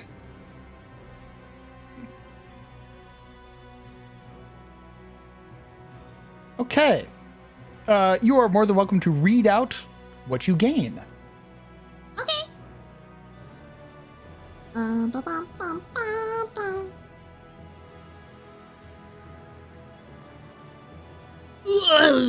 Okay. While wearing Ebor's Everlight, you gain resistance 2 to fire. Ebor's Everlight. The Everlight possesses 1 charge that recharges at the beginning of day. You can expend 1 charge to cast a spell directly from Ebor's Everlight. You can either cast Spray of Stars or Rejuvenating Flames. What the fuck is Spray of Stars? You fling a spray of tiny shooting stars, dealing 2d4 fire damage. Each creature in the area must attempt a reflex save. Oh! Is it a cone? It is, yes, a 15-foot cone, and if they succeed, they can still be dazzled. What is dazzled? Dazzled. Your eyes are overstimulated and your vision is swimming. If the vision is your only precise sense, all creatures and objects are concealed from you. Ooh. That's sick. And the other What? spell is Rejuvenating Flames. You create a gout of flames that both heal and burn. You restore 1d4 hit points to all allies in the area, and those allies gain a +1 status bonus to fortitude saves for a minute. Enemies in the area take 1d4 fire damage with a basic reflex save. Oh, so it's like a baby fireball that heals you guys and hurts everybody else. Awesome. Yes. And then at heightened 1, you restore an additional 1d4 HP to your allies and deal an additional 1d4 fire damage to your enemies. Wow. So the way that You know charges what? work, Crazy. Almost dying is sick. charges work based on your level. Sorry, on your current. Sorry, it's not your level. It's your current highest spell slot. So you have first rank spells, which means you only have 1 charge of the Everlight. But as you level up, you may potentially uncover other secrets that the Everlight has and gain more Ooh. charges. Ooh. Is there a way that I can drag those onto my character sheet, but in like, so I can see them in the spell area, but in like a different way? You should be able to. Okay, let me try this. Spells.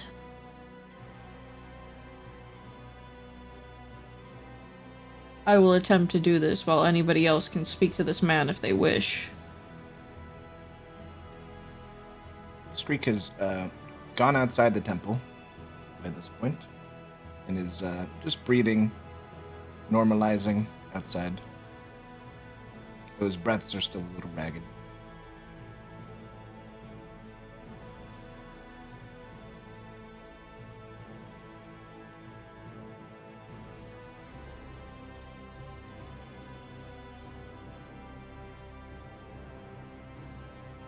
Oh, it replaced it.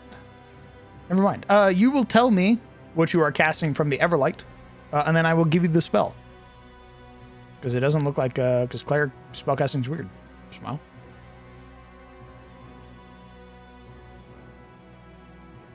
Cool! I didn't realize I was muted. Fuck, cool! Alright, so Oh no. yeah, after she's done with that, she will step back with the Everlight and try to rebandage her hands a bit. Okay. At 1 HP, she looks like, I'm, ow. like, crawling. Yeah, Toph would probably run up, like, just dragging out a healing potion out of his pockets, like, please take care of yourself. I'm okay, we're going to rest soon, it's fine. Yeah, she will look at Lass and she will look at the priest and just be like, do we want to do this to the priest? And then just say, Lass, you should also, you know. Huh? Lass is like, just thing after thing after thing today. She's speechless. Just absolutely clueless. But you can see Naira and Nisha just having a fit in her pockets right now. She's trying not to show it too much. Let us out, let us out, let us out, let us out. She'll look at Les and be like, you should empty your pockets and talk to him. Like I said, he could probably My pockets, tell you. there's nothing in my pocket. And as she says that, both of them come spiraling out. You'll Doing hear that classic, ooh, what's this? What's this? What's this? Looking around like curious kitties. in their house for Immediately. the first time. already Naira is gone. You'll watch as they have darted towards the book that the priest has, and then you will watch as Nisha is like weaving between the pews, kind of lifting up any of the books that are present and kind of like unceremoniously dropping them. And at that, Lass is going to, not very gracefully, push past both Father Brightheart, like, kind of like just not really understanding who or what he is. Sorry, she'll just like push him out of the way as she like walks by. Get back here! And she's like trying to chase them down. You will watch as Father Brightheart kind of staggers back a little bit from having been shoved. A look of surprise, though more at the presence of these two individuals. You will watch as Naira kind of darting out of your hands at the last second will kind of look back, hit you with the tongue out before their entire presence kind of smacks against the closed door, and you hear them go, "Ugh." She's like jumping, trying to grab the back. I'm so sorry. I get back here. Father Brightheart, I was wondering if you could inform my dear friend about what these two are more elegantly than I would be able to. Brightheart watches, waiting until Lass manages to wrangle both Naira and Nisha, despite Naira's attempts to flee. Before you would shove them into your pocket, Father Brightheart would raise a hand, kind of going, "Wait, please, if I may." And she's standing there like she's holding somebody's Grubhub with these two familiars in her hands. Their eyes bulging out like little squeaky toys. You'll see him rub his palms together before gently bringing them back and folding them behind his back, kind of now approaching the two. There's this almost studious nature to Father Brightheart before he kind of leans forward a little bit. And then you will watch as Nisha kind of blows raspberries at him, and he will let out a small chuckle. I'm so sorry. If they broke anything, I could try to pay for it. I don't... We worry overmuch. It appears you have drawn the attention of a rather rambunctious pair of hollows. A what now? You'll see him not look surprised, but almost like a look of understanding. Like you aren't the first person that has been kind of given this situation. And he will nod. Hollows are spirits. They are connected to the Eranar, potentially even Volinar.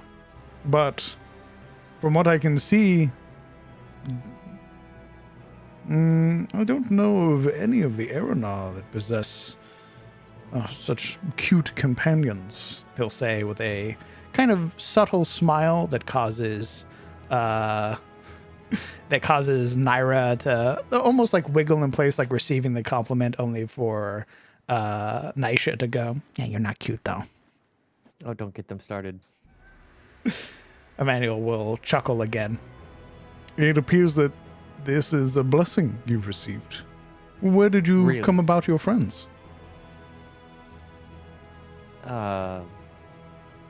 She'll kind of make a blank stare to everybody. I don't know. I haven't really been truthful with you all yet, but if I'm being honest with you, I don't really know what I'm doing here. Here as in the chapel? Little further back. Oh, so you weren't born with them? If that wasn't incredibly obvious. the more I see about what happens today, the more I'm figuring that something might have happened to me. In all truthfulness, don't even know if Lass is my name. That's just what Preston called me when he found me. My. Apologies, I did not mean to spur these feelings or to force you to tell us that. It's okay. You're the first two who even knew what these things were, but maybe you could help me a bit? I will do my best. If I can assuage your worries any, understand that those chosen by Hollows are usually people of great significance. She'll raise an eyebrow. He'll nod. I can understand how that might feel perhaps a little overwhelming, or perhaps not entirely truthful given how your companions may act, but Hollows only pick those that they view as being of incredible significance. She'll kind of close her eyes and shake her head again in almost a bit of disbelief. She'll keep her eyes closed and mutter to herself, it's like I'm gonna wake up any second now. Waiting for it. I'm sorry, my friend, but your companions here appear to have something in mind for you, something of great importance.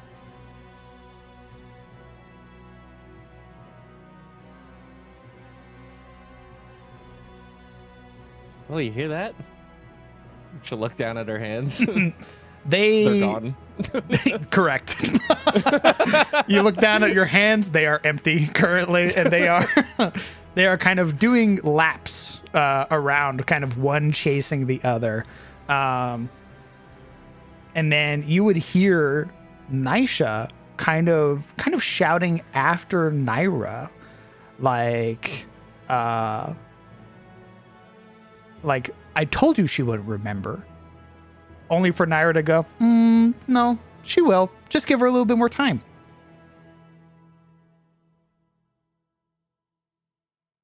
Her shoulders kind of drop for a second and she just looks defeated, lost. You- And she'll turn back to Father Brightheart. Is there any way I could, I don't know, remember who I am, what I'm doing here? Afflictions such as that are something I could potentially treat. Though, admittedly, being touched by Hollow as you are, mayhaps... You see him pause for a moment, kind of glancing back towards the beautiful kind of stained glass before looking to you. There is another in our fair town. A sanctioned witch, chosen by our Yaldaman. It'll be Lady Rin Stardreamer. Mayhaps she can help you. She'll kind of like put her back up and fold her arms. Where could I find her? You will watch as he kind of gently guides you to the front of the chapel, and then will point you towards the overlooking tower that rests near the edge of the town on the water.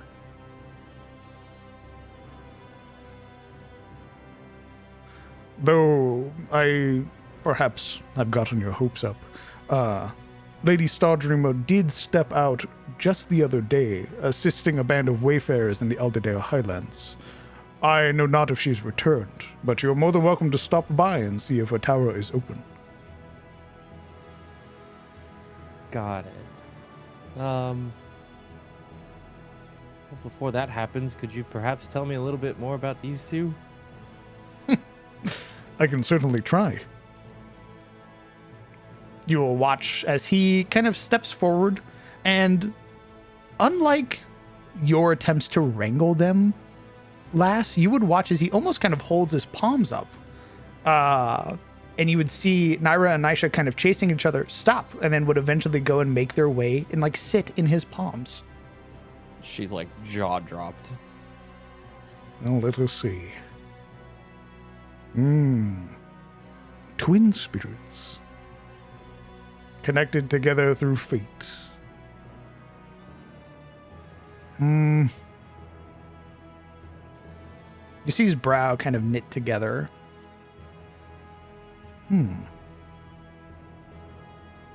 Usually peering into the soul of another infers how their connection is made. But here, your friends are guarded. Their secrets are their own. Ebor's presence, St. Merwin's, is unable to pry the truth from these two. You see him kind of smile.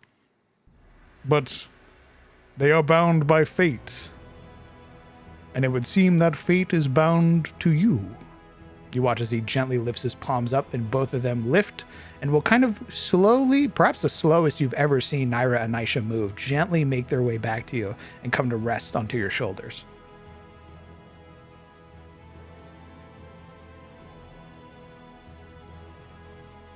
Can you hear me?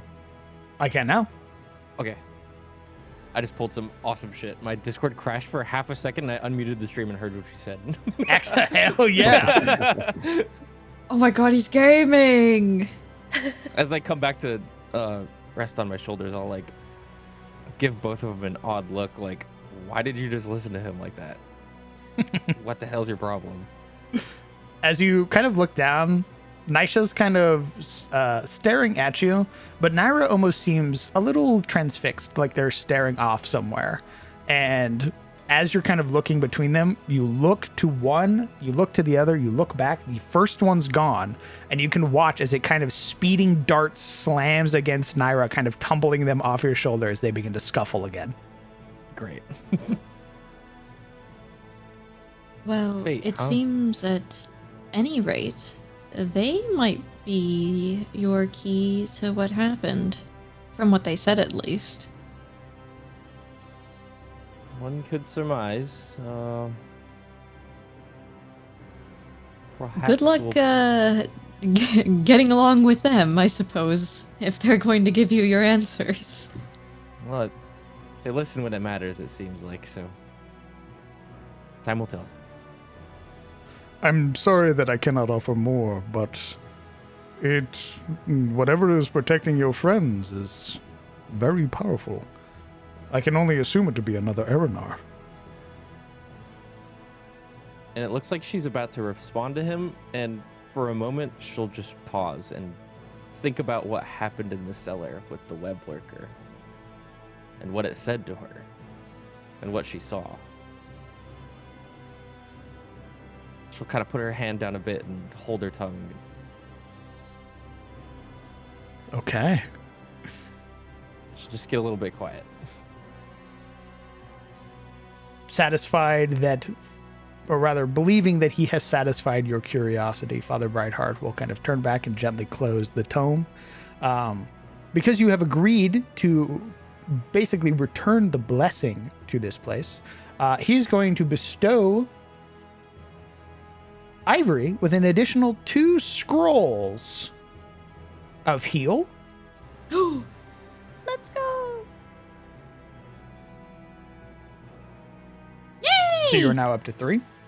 Yay! And is there anything that the party would like to buy from Father Brightheart? I only have 2 gold. Man, I'm broke.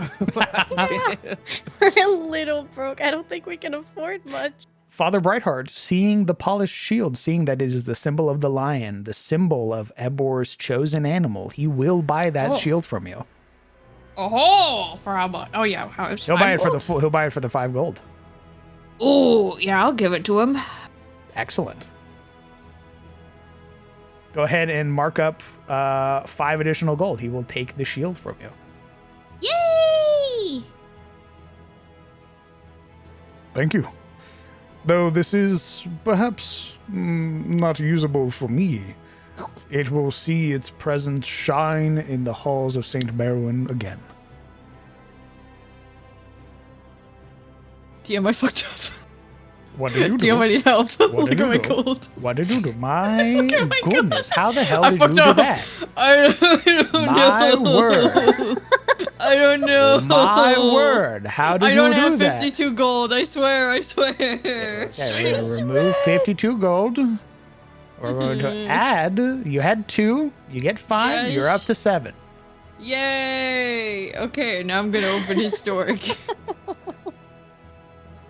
Here's the question party. We are currently at 9:30. We have gone basically 30 minutes past our soft end time. Would we like to continue to basically push to 10, or would we like to wrap it up now? I can do either, but I did have one little scene I would like. Of when course. The party exits I'm good to the go till church. 10. I probably need to wrap, especially if we're doing closing thingies. But I'm definitely down to stick around for a lawman scene and whatever else. Same. Okie doke. Okay. Well, when the party would then exit the church, Screek, who was catching a breath outside, is now gone. And DM, I know this is a region with many apple trees, or perhaps there is a berry bush nearby. Screek would like to have sniffed out. Easily done. The land is plentiful. It is blessed by Saint Merwin, the Lady of Harvests. You would find numerous kind of bushes, like things like blackberries and the like. All right, blackberry is perfect.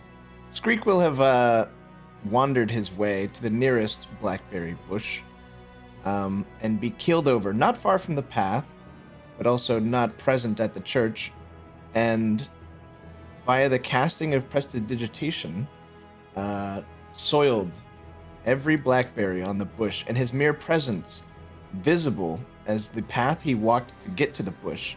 All the grass that he trod upon is wilted just a little bit more, and seems to have left a decaying atmosphere on the grass he trod, and his mouth just stuffing full of rotten blackberries as the black purplish like mush drips out of his mouth, and he's just stuffing his face and tears streaking down his eyes. Nothing. Disappointment.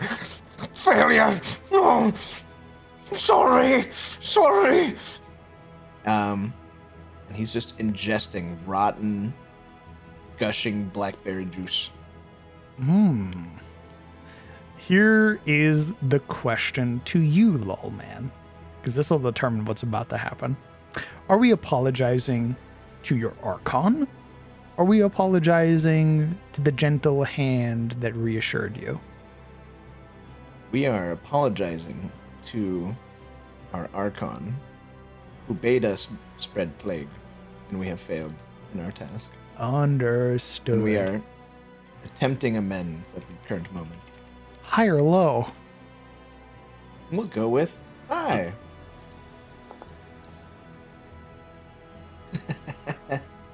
That's not high. Oh. As you are kind of shoveling these blackberries into your mouth, these degrading, kind of wretched former fruits, and kind of gnashing them between your teeth, you can feel this overwhelming presence from your necklace as it weighs heavy on your neck. You can feel this sudden sensation kind of rise up, this almost sinister cackling in the back of your mind, as every time you eat, you are forced to throw up, this expulsion of blackberries across the floor, and then again forced to eat only to throw up again. You are sickened one for the rest of the day.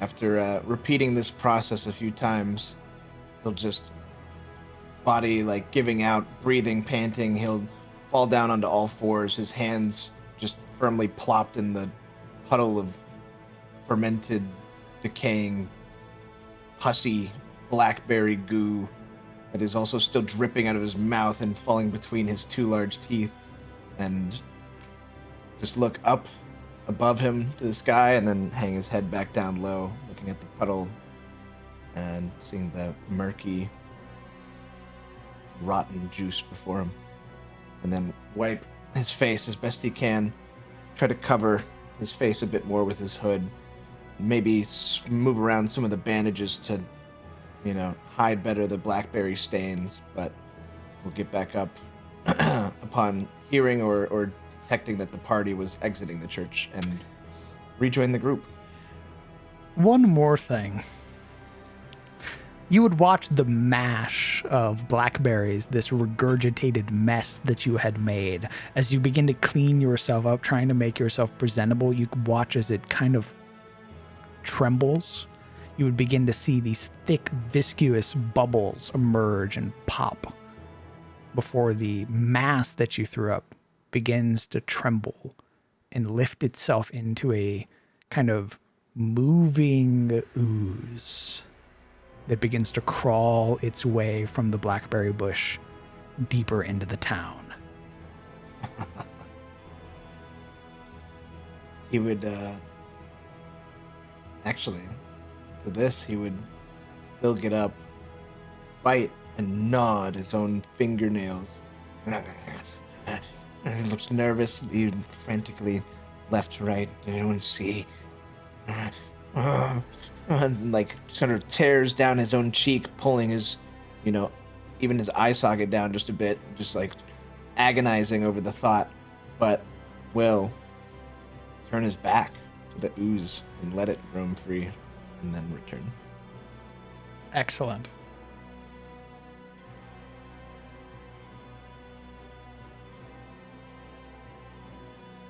Hey, what the fuck?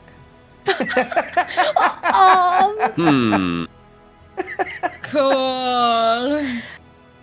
As the party emerges out from the chapel, you would see returning to the path is your Ratnir in the form of Skreek.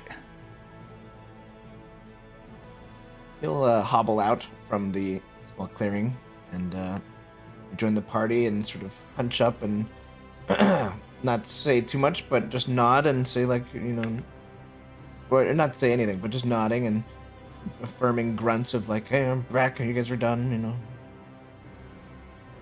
And he'll just look around, kind of timid, but...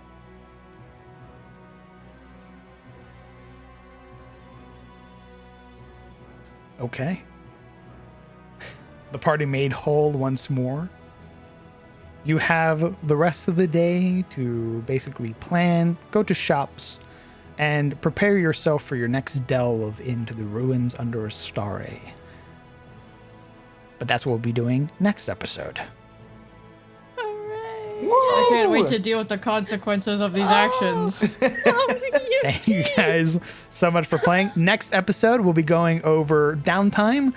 You're long resting. If you guys want to visit any of the other shops that are here, like the Wisdom, the Blacksmith, the General Store, anything like that, kind of buy some extra supplies.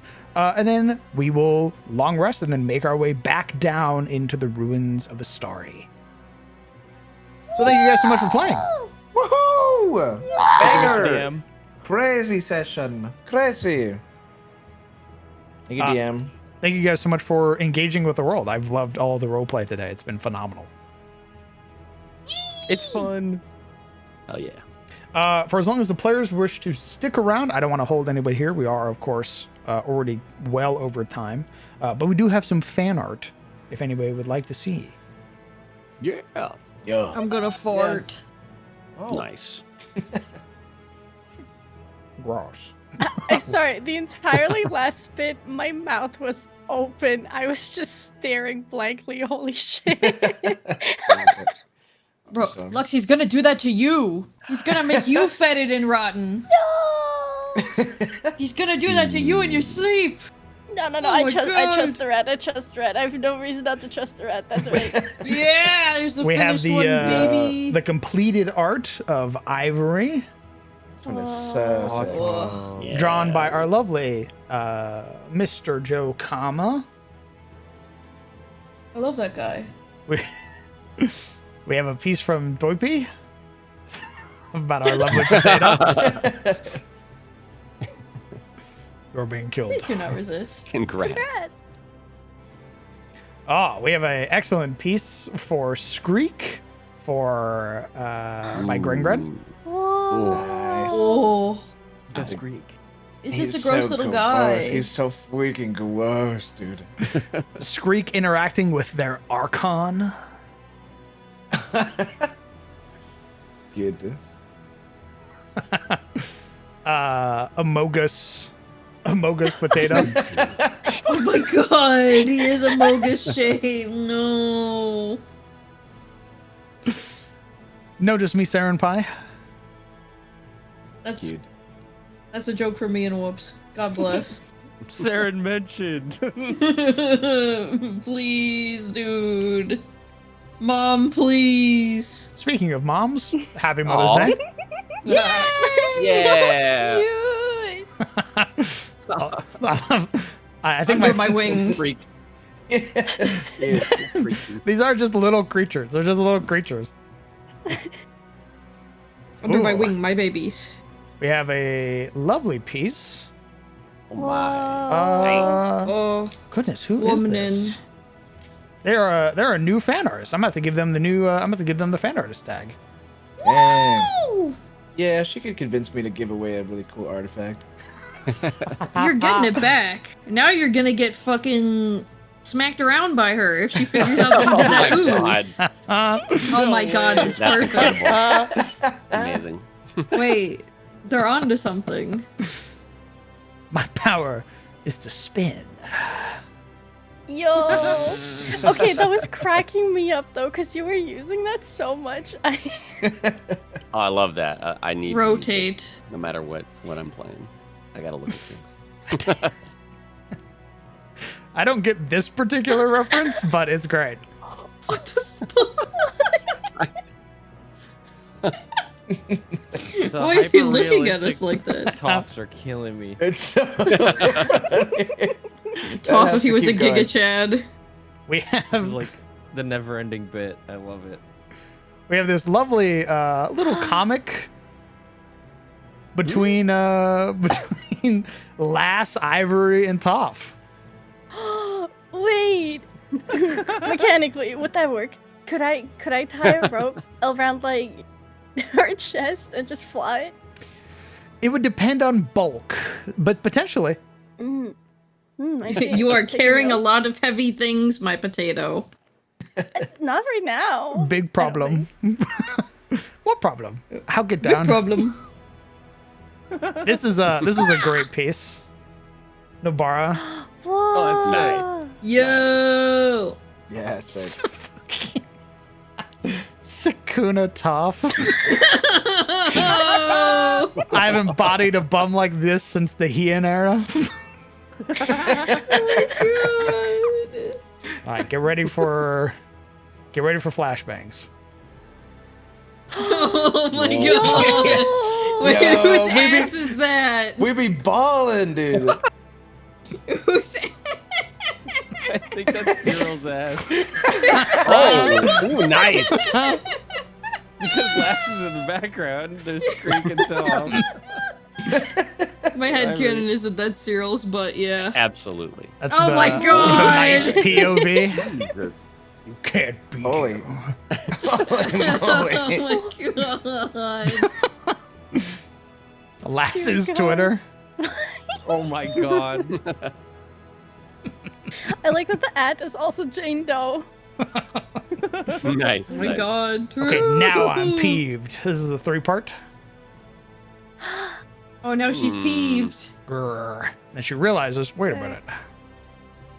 I have a fucking maul. Oh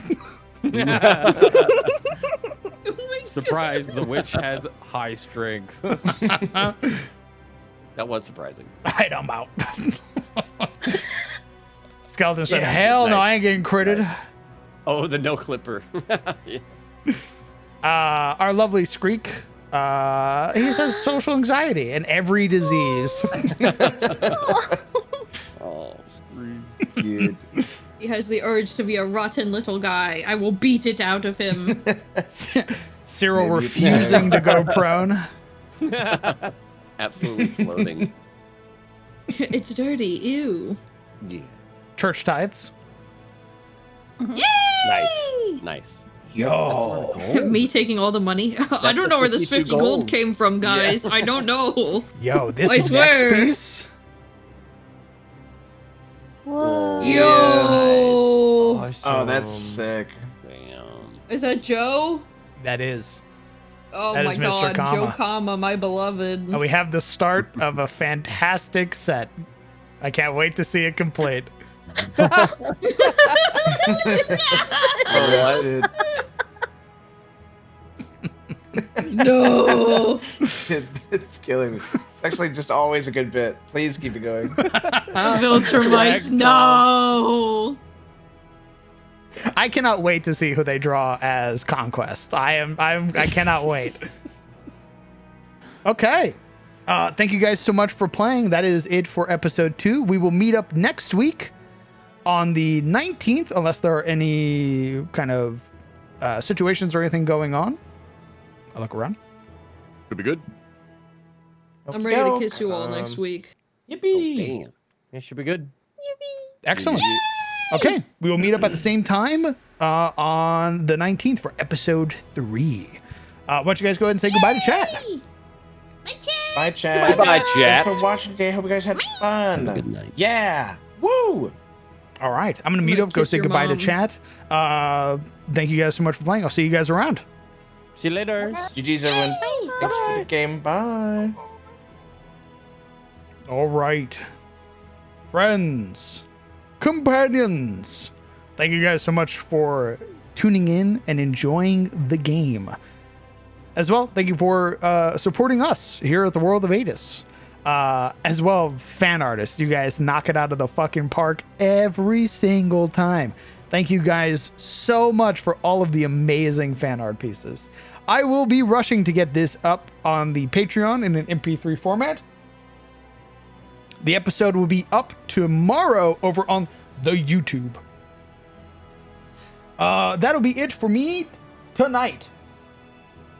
The next time you will see me will be Wednesday, where I reprise my role as Delwind the Guardian over in the World of Io, playing with Summer and Whoops as we head our way to Strahd's Castle. So if you'd like to watch me as a player playing with the lovely people that we played with today, tune in tomorrow over at the World of Io. Once again, thank you all for your support, to our crowned lords, to our patrons, as well as to anybody who is supporting us via the Ko-Fi. Because again, that money will be going directly towards paying our artists to ensure that our art is man-made and not made by stupid machines. So thank you. Thank you very much for that opportunity. I hope that you all have a lovely night. I hope you take care of yourselves. Hug your loved ones. Tell them that you love them. If you haven't called them in a while, call them. And I will see you all later. Good night, everybody, and take care, chat.